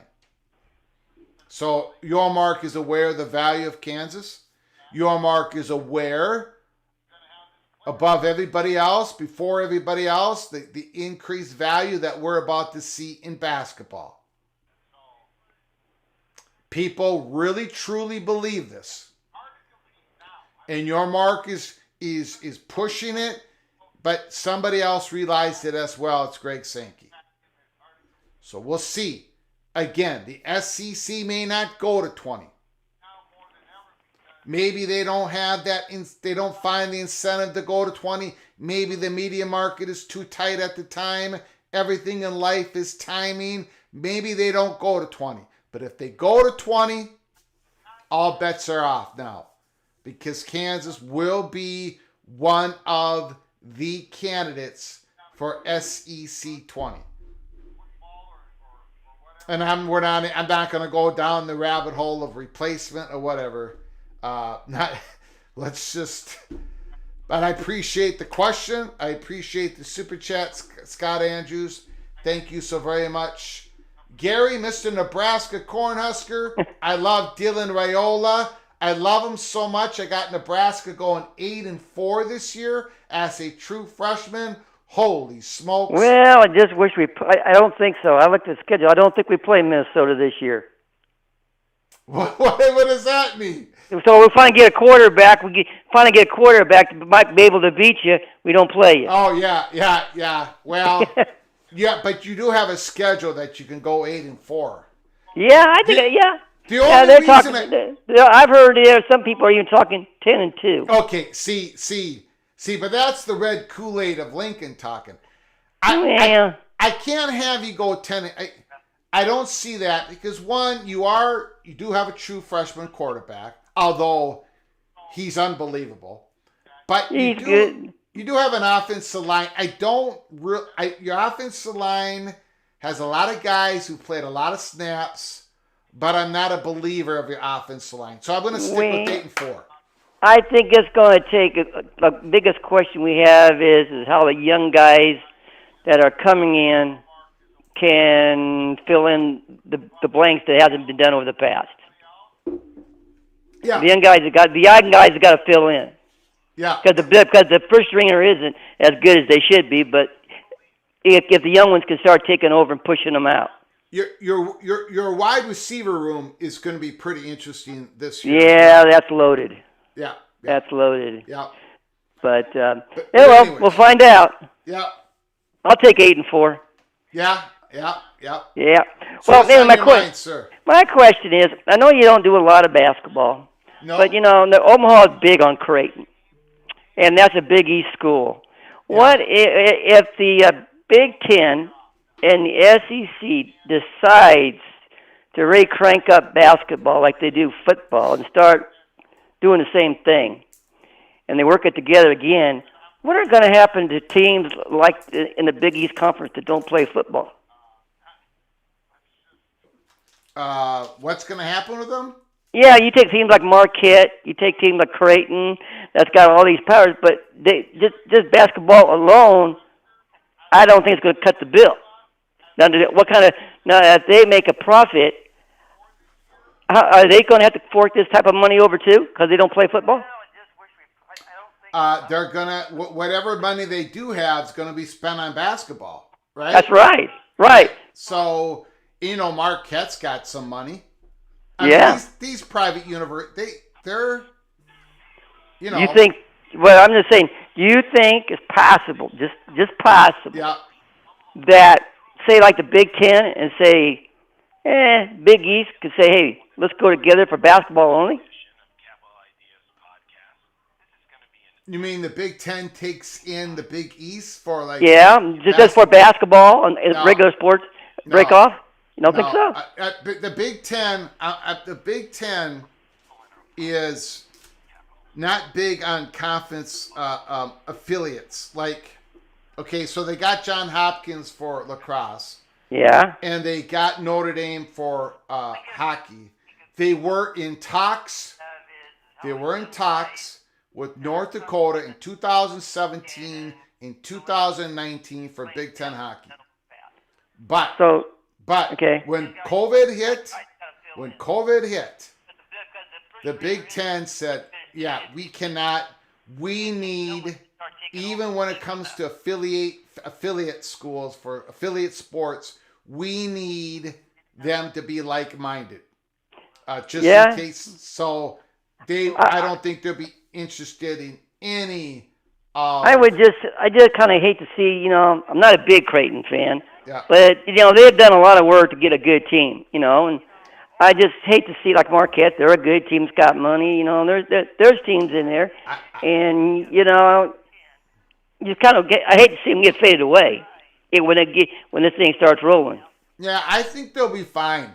Maybe I'm being naive, but I think they're going to be focusing in on one basically. Well, not Creighton's got other, like Omaha. Yeah. Omaha's got a good volleyball program, a good hockey program. Yeah, I don't really. Yeah, that Omaha bid is a screwed up mess. There's no really. I understand what in Omaha. Everybody wants to be an independent pain in the butt. Omaha, technically Lincoln owns the Mavericks, they own the Medical Center, and they own Kearney. And, somehow they should all go together and get back to where they're supposed to be instead of everybody doing their own thing. Wow. But that's a heavy political issue in Nebraska. Yeah, and we got a bunch of wrong people in the wrong spot because everybody, some people's got money in that spot, and some's got money in that spot, and some's got money in that spot, and nobody wants to compromise. So that's what happens. You get screwed up. Yeah. But maybe they'll get their heads on right someday. Yep. All right, sir. Okay. Well, good luck with Minnesota. Yeah, we'll need it. Thank you. Appreciate it. Okay. You take care. You got Good show. Great call. Thank you. Call again. Bye-bye. Gary from Nebraska.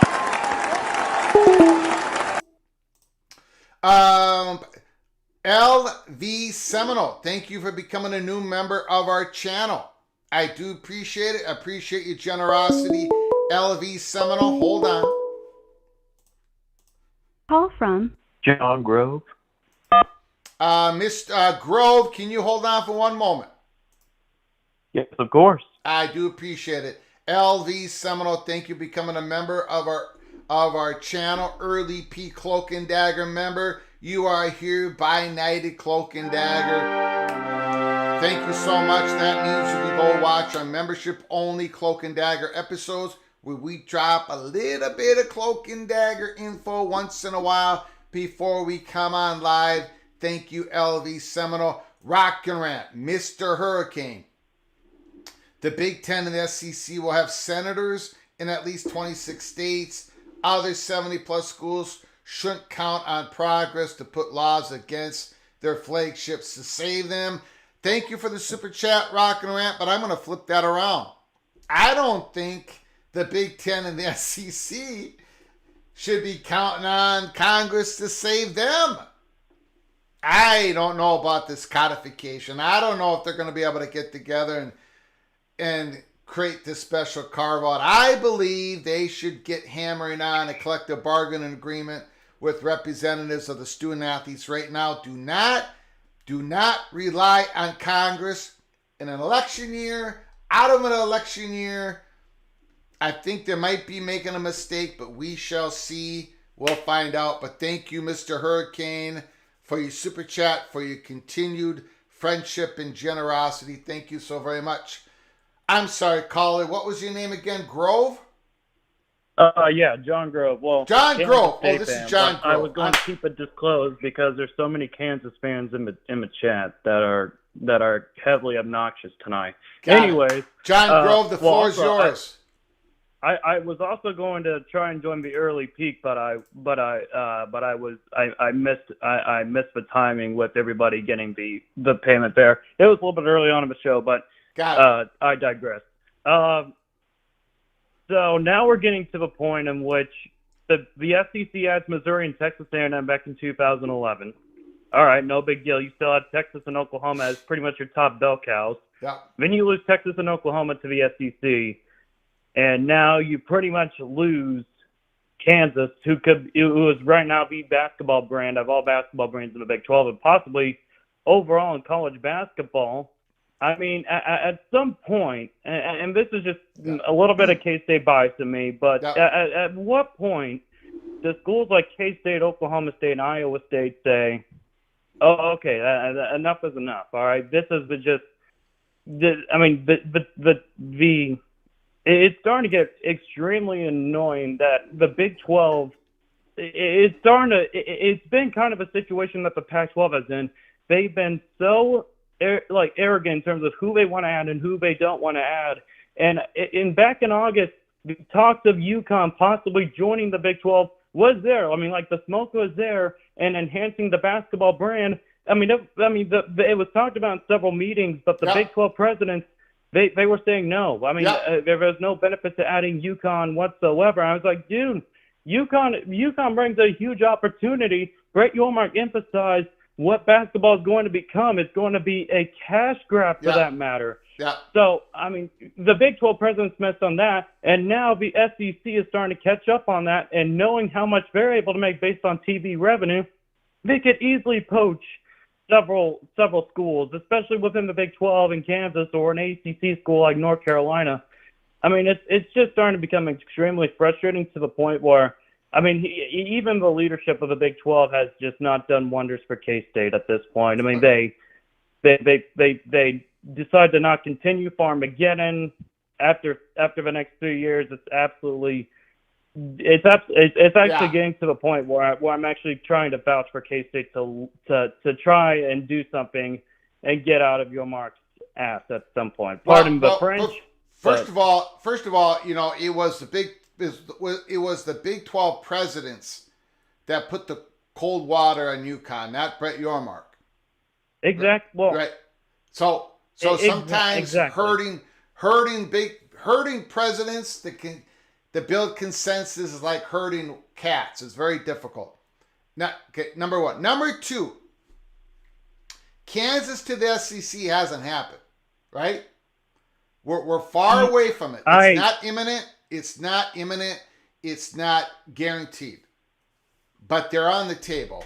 They're on the table. Yeah, well, I mean, okay, go ahead. I understand there's legs to it. And I mean, I can't necessarily blame Kansas because what's the number one rule in conference realignment? Well, besides not sleeping, what's the number two rule in conference realignment? You got to go for the money. You got to go for where the money is. And if they see the value in Kansas, I mean, sure, why not? But I mean, at some point, there has to be a certain point in which kind of what Lewis replied to is just like, I mean, is the Big 12 or ACC going to do anything about it?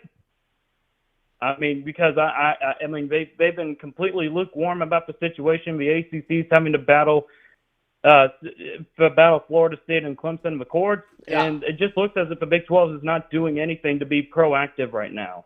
Because the thing with Mexico, it has stalled. I don't know what happened there. I mean, the results have not shown for that matter either. It's just, I don't know. I just wish the Big 12 was a lot more progressive in this because I think now it's starting to come back and bite them. Okay, I can appreciate that comment, and you know, the Big 12 was really aggressive in getting that media contract.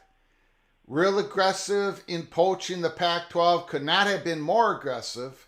Brett Yormark wanted to push the envelope a little bit more. Brett Yormark was very selected. Brett Yormark did not want Washington State and Oregon State. Brett Yormark is waiting to see what happens in the implosion of the ACC, which is going to happen.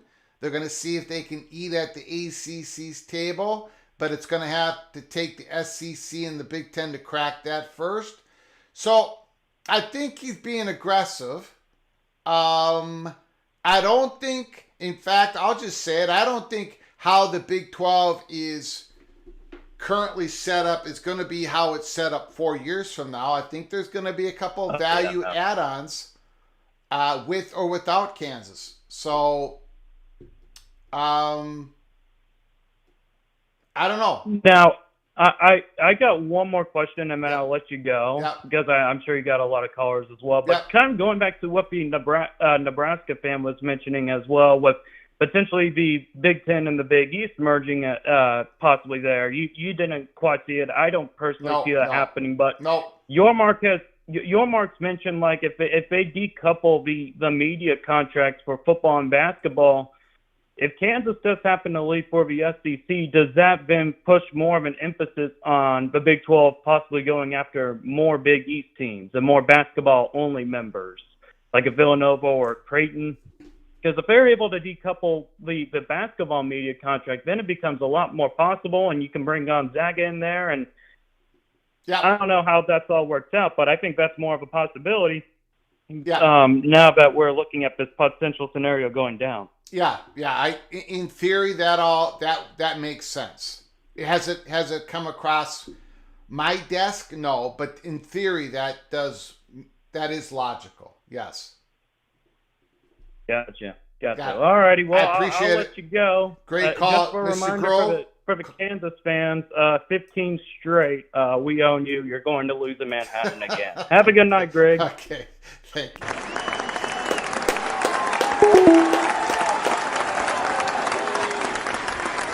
Great call by Mr. John Grove. Appreciate it.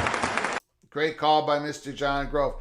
Dave Valinsky, what is your feelings about Minnesota portal for football? I'm impressed. I can tell by the area code you're from Minnesota too. Yeah, I'm from Minnesota.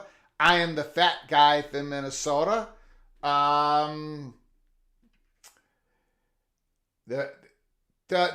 happened in the portal for Minnesota is 180 degrees different from what happened last year. We got gutted last year at positions we couldn't afford to get gutted, and that's why I predicted Minnesota to go 6-6 last year, and I got raked over the coals by my beloved Golden Gopher fans. This year was a whole lot better. I am very impressed. I think they're in a little bit of... I think PJ Fleck is a little bit of state of shock. Things went way too good. I think Minnesota can go 7-5. Maybe even 8-4. It all depends on Max Brosmere. Great intangibles. He knows the playbook better than the Greek Rifle did, and he was here for 3 years.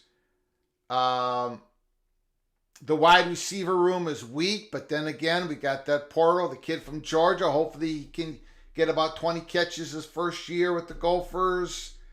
The O-line, grown men. D-line, grown men. We're going to be better this year than we were last year. The portal went sensational, and I don't know quite why that happened. Jackson Howard coming back home.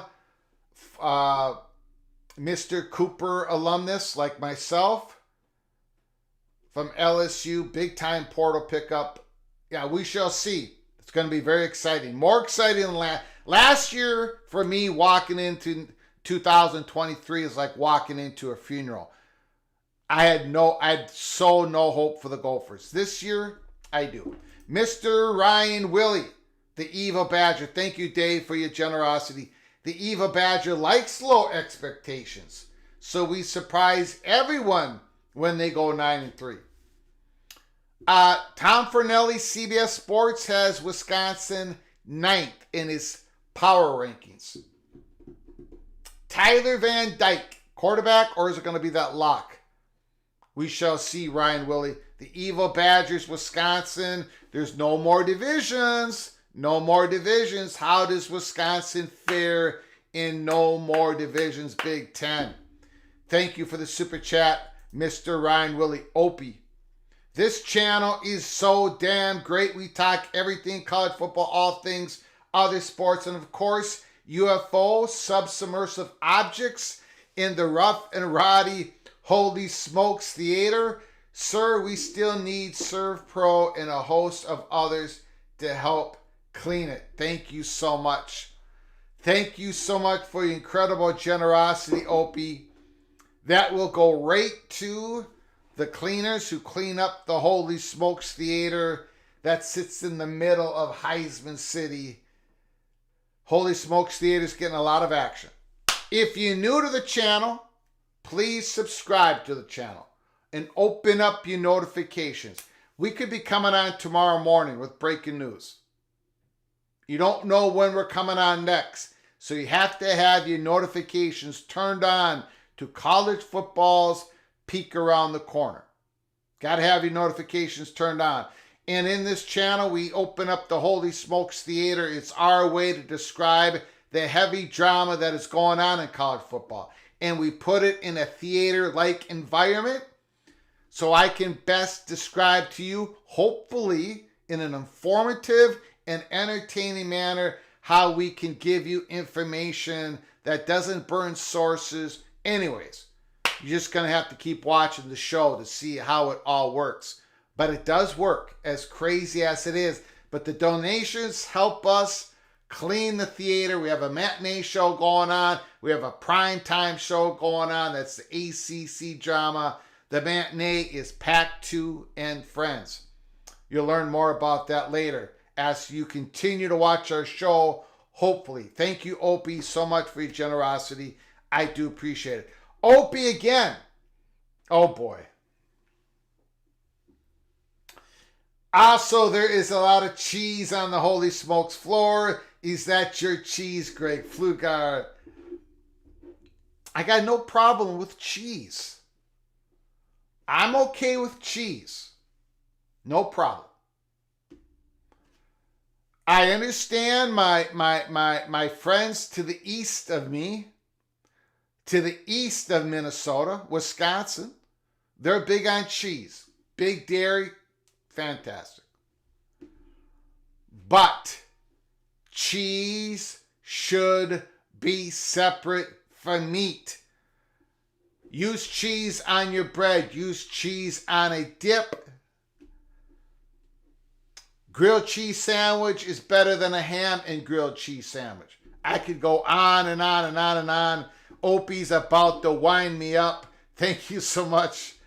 Thank you so much for your generosity, Opie. Thank you so very much. Okay, back. Phone lines are open.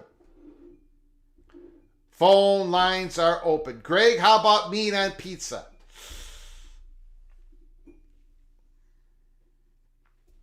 A good cheese pizza with artichokes, a little bit of green pepper, a little bit of onion. That's all you need.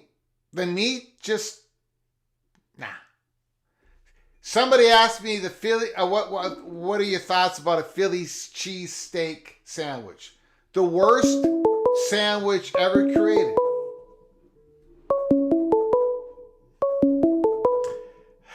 Cheeseburger. Nope. Call from Mary. Mary, thanks for calling, Mary. The floor is yours. So I'm not calling about sports. By the way, go Huskies. Go Huskies. This is the Razorbacks' girl's wife. Oh, you're Jamie's wife. Yes. Okay, I'm sorry. Nice to hear from you. Nice to talk to you. Yeah. I'm always listening to the show, and the whole thing about cheese. Have you ever tried a loaded baked potato, nachos, any kind of like that? Cheese on potato, fine. Cheese on nacho, beautiful. But don't mix the cheese with the meat. That's all I'm saying. But go ahead. Loaded barbecued nachos, pulled pork with cheese and chips, tastes so good. Barbecue meat on a loaded baked potato, so good. You're missing out, Greg. No. See, this is what happens. Now you are a victim of the great cheesification of America. This has been a coordinated attack, a coordinated conspiracy on Mary. That's what happened. If you tried, so everybody in the chat, listen now. It isn't about cheeseburger versus a burger. Okay? It's cheeseburger versus a burger that you can do so many other things with it, right? Fried onions, mushrooms, barbecue sauce. You can do fried egg. You can do so many things with a hamburger. The cheese, all the cheese does is water. It just flattens out the taste of the beautiful meat you're having. You don't layer cheese on a steak, Mary. You don't layer cheese on a beautiful fillet of fish. So why are we slathering on everything else? But I've actually had, and it's so sad because it was a nice restaurant here, a mom and pop joint. Their cheeseburgers tasted more like grilled cheese because the meat was so thin that it tastes so good. Okay, I don't know. But I'm also you can't even taste the meat. You are the prime victim. You might be victim one. You might be victim one in the great war that's going on right now, Mary. You can't even taste the meat. It was so good, you can't even taste the meat. You are my prime example, Mary. But see, I'm also one of those people that like pineapple on pizza. I don't mind pineapple on pizza. Just don't have meat. Just don't have meat with the cheese. That's all you got to do. I'll try it that way. Listen, Mary, do me a favor. Do me a favor. Okay. I don't know. Do you like Whoppers? Believe it or not, my stomach has been so messed up that I'm more of a turkey burger type of person. I'll eat turkey meat over beef. Okay. So, people in the chat, do yourself a favor. Go to the drive-thru after the show's over. Go to Burger King. Get yourself a Whopper, and then get yourself a Whopper with cheese. Every time that person behind the window says, "Do you want it with cheese?" I want to bite my tongue. Get it with the Whopper. Get it with Whopper and cheese. Taste it, and then you let me know what is better, Whopper or Whopper with cheese. Be truthful, people in the chat. Be truthful. You want to get a slider at White Castle, get a slider. Then get a slider with cheese. Then let me know what the slider with cheese, you can't even taste the meat. Have you ever tried a Crystal, Greg? Go ahead, Mary. Have you ever tried a Crystal? Crystal, I heard is a lot like I haven't, but I heard it's a lot like White Castle.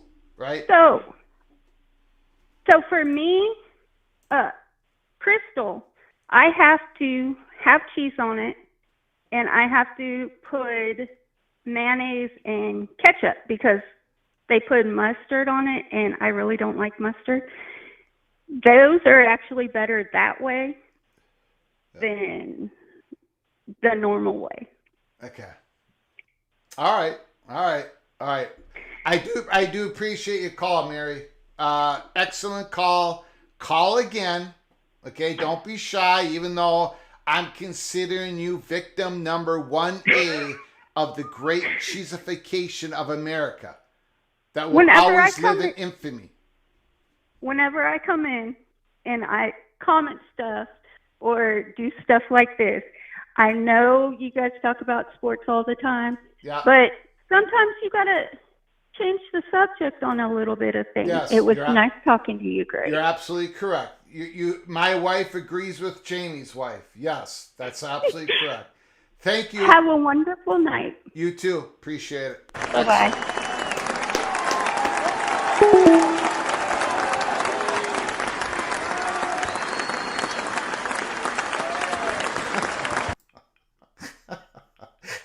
To Masta, cheese and dagger. God, you guys kill me. Greg, gotta disagree on that meat and cheese take. It's a perfect marriage. Jamie Thornton, thank you for the super chat. I appreciate your generosity, Jamie. I hope I wasn't too difficult on your wife. Nothing better than a good, thick, hot, melting piece of cheese on a great hamburger. Oh, boy.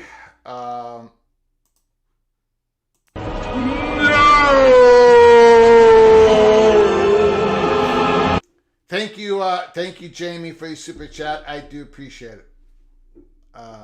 Keep your head on a cheddar. Mr. John Grove.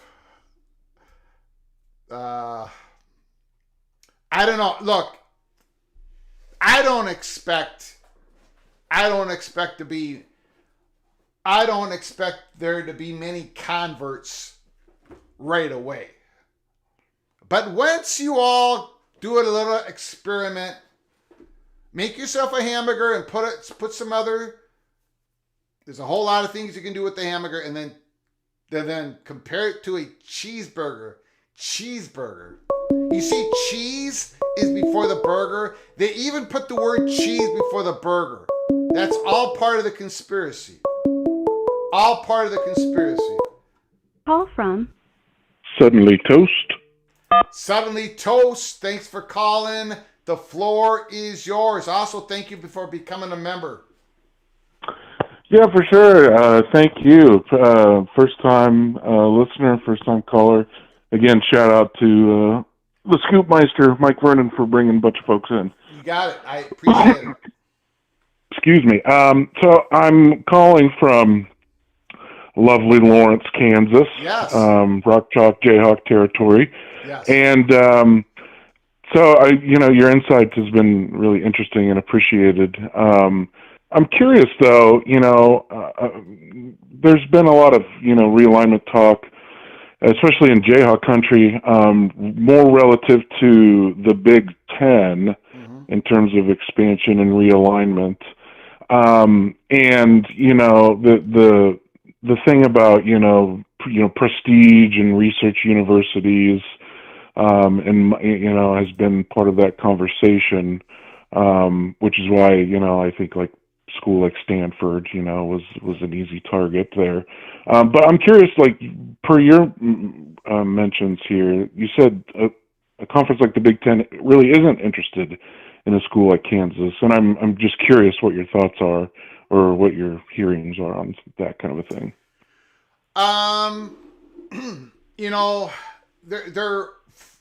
There was a time, I can't remember what year it was. There was a report out of the Omaha Herald, I want to say 2013, 2014, 2015. And I forget the writer's name, but he talked about a time where the Big Ten actually had discussions with a group of, I don't know what you would call it, Big 12 schools, right? And Kansas was one of them. Did you hear about that story? Maybe. Yeah, it wasn't a big time story out there, but Kansas was involved. Iowa State was involved. Texas A&M was involved. In Oklahoma was involved, and I think Texas was. I'm not quite sure, but anyways, the Big Ten, they had to let it drop because it didn't work economically at that time. Kansas has always been, I've been on the air for 2 years, and before that I did some other work for Minnesota 247 and all that stuff. And Kansas has always been a candidate, in fact, for the Big Ten. In fact, Brett McMurphy always lists Kansas as a candidate. Right. It's just the Big Ten has had this plan laid out for quite a while, and they've been following it to a T. And their next go is to the Southeast, and that's where their focus is on, because that's what Fox wants to market. We believe it's going to be a blending market. In other words, like a Tallahassee and Miami blended. We don't think the Big Ten's going to be successful in getting North Carolina. So that's where the Big Ten is focused on. And usually this conference affiliation, this realignment, it usually starts at the top domino piece. And for the Big Ten, it's always been Notre Dame, but then Notre Dame doesn't want to do it, so it goes to the next domino piece. The next domino piece is North Carolina, and we've talked about that tonight. We've been talking about it for 8 months. A lot of different reasons to say this, but the SEC has circled their wagons around the SEC. So then the next domino is the Southeast somewhere, probably a Florida combo if they can get it. Kansas isn't just, they're just not in that top priority for the Big Ten at this time. Does that mean the Big Ten, it would never happen? No, we definitely cannot say that. But it's not part of their laid out plan that they've been following. They've been following this with Texas and Oklahoma. When they called the SEC, this has been the Big Ten's plan. When USC officially called the Big Ten, then the Big Ten was going to grow with one USC plus one, and then plus two, then another one and another one out west, Washington and Oregon, before they went east. And now they're going east. We believe that the SEC has Kansas as a higher priority than the Big Ten on May 9th. Wow, that's super interesting. Well, thanks for your input there. And I did have one more question if you had go ahead. time. Sure, thank you. So, you mentioned about, maybe Missouri playing an important role in maybe trying to shepherd Kansas into the SEC and being a proponent of that. I'm just kind of curious because I'm fairly unfamiliar with certain intricacies of the SEC and the politics and the power dynamics there. Does a school like Missouri have a bunch of sway in the SEC? Not only thinking about its their relative Vanderbilt-esque performance, but them being newcomers as well. Are there other schools that are pulling for this as well? And what role does really Mizzou play in that, or what sway? I don't think Missouri's going to, other than the Missouri and Kansas rivalry, which is dollars to the SEC, right? Sure. I don't think Missouri's going to play a part of this at all. Oh, okay. I don't think so. There are Alabama and Georgia, Florida, Tennessee. They play the biggest part in deciding what they've got the most impact in the SEC. In the Big Ten, there's this Wisconsin-Michigan faction, and then of course there's Ohio State, Penn State faction. That I've talked about a lot. But this is this story really is about Greg Sankey's and his people and probably ESPN, his media partner, coming to an understanding, a belief that college basketball value, which has been flatlined for a while, is going to shoot up in this new world, in this new demographics, in this new, they believe this is going to happen. Brett Yormark believes it's going to happen, and Greg Sankey believes it's going to happen. Okay? Now we're seeing the NBA, they just struck a huge, massive deal. It's not completed yet.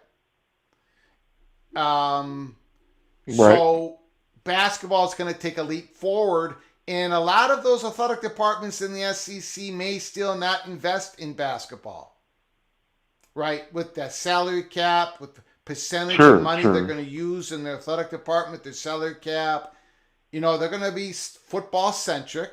That's obvious. If they get a North Carolina, Virginia, you can see the motivation of the SEC increasing their value as a conference, virgin country, large research universities, AAU universities, big time basketball brands. Kansas fits into all that. So, it's just, it Sure. fits. If SEC goes to 20, Kansas is in the game. Awesome. Well, thank you so much. I really appreciate you taking the time to answer that. And I really thank you. And finally, I just wanted to say cheese goes on meat all the time, and it's delicious. Thank you. Okay.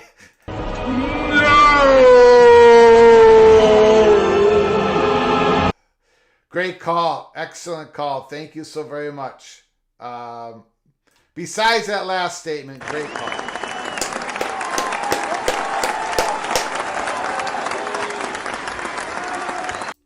David Valinsky, the best California burgers are from Lion's Tap in Eden Prairie. The worst burgers in America are the Juicy Lucy burgers from Minnesota. The ones that they insert that cheese in to the middle of the burger. The worst hot dogs in America. The worst hot dogs in America are the ones where you buy them and they got the cheese inserted in the middle. Oh, it's because once in a while somebody's grilling a hot dog and they give it to me on a bun and I bite into it and there's cheese in there. It's terrible. It is absolutely terrible. Thank you, Dave, for once again your incredible generosity. Thank you again for your super chat. Appreciate it. The Evil Badger, Ryan Willie. I don't like Culver's Butterburgers, but a nice bacon double cheeseburger is a good thing. All right. Thank you for your super chat, Ryan Willie. Of course, he's the Evil Badger. He is pro cheese on meat. Okay. All right. I think we're going to wrap it up for tonight. We've been on the air for 2 hours and 20 minutes. I do appreciate you all coming on in. Again, if you're new to the channel, if you haven't done so yet, please hit the subscribe button and have your notifications turned on. We go where the story goes. When it comes to a lot of conference affiliation, conference realignment, I am Dr. No, because a lot of things come to me from the PATC community, and the information that I gather, I poke and prod all the time. We have a big old Rolodex here. We talk to industry leaders. We have an incredible track record. Most of the time, almost all the time, I say nope, nope, nope, nope, nope. But this one, there is some smoke. If the SEC decides to go to 20, if there's enough incentive there for them to go to 20 in the future, in 2 to 3 years, Kansas is in the game. They just are. They just are. It's going to take us a while.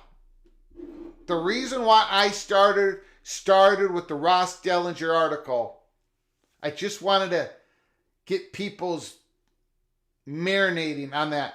The world is going to change. And not every athletic department, even with inside a power conference, is going to look the same. It just isn't. And these conferences are going to want to be able to take advantage of every single dollar out there, including basketball, which many people think the value of basketball is about to go up. And if that takes bringing on North Carolina, big brand, Virginia, a growing big brand in basketball, and of course, the Kansas Jayhawks. If it takes doing that to create more dollars, more opportunities, more exposure, more bragging rights, more power at the negotiation table, on and on and on and on, the SEC might just do that. This is real. This is real. This is real. This is real. Just like when we said Colorado was at the middle of the stage, they were the tip of the spear when it came to the Big 12 poaching. When we said it months before the national people were putting out the articles, that was real. This is real. USC calling the Big Ten was real. It's all real. Not imminent. not guaranteed. But Kansas as 20 is a phrase I think you're going to be hearing more and more and more about. I want to thank everybody for your incredible generosity to our channel. You help us keep the lights on. You help us, me, be able to do a late night live show. I appreciate the donations.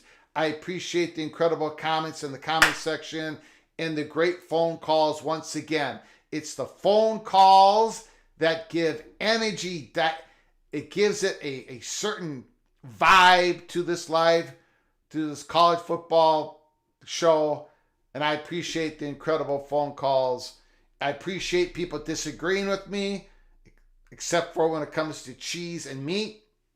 But I'm going to have to live with it. I appreciate you all. Until next time, which could be tomorrow morning, tomorrow afternoon, tomorrow evening, tomorrow at midnight. It could be any time. So subscribe, have your notifications on, and smash that like button if you've liked our content tonight. Until next time, from all of us at PATC, college football's peek around the corner. Until next time, from all of us, please, you all take great care of each other. Thank you so very much.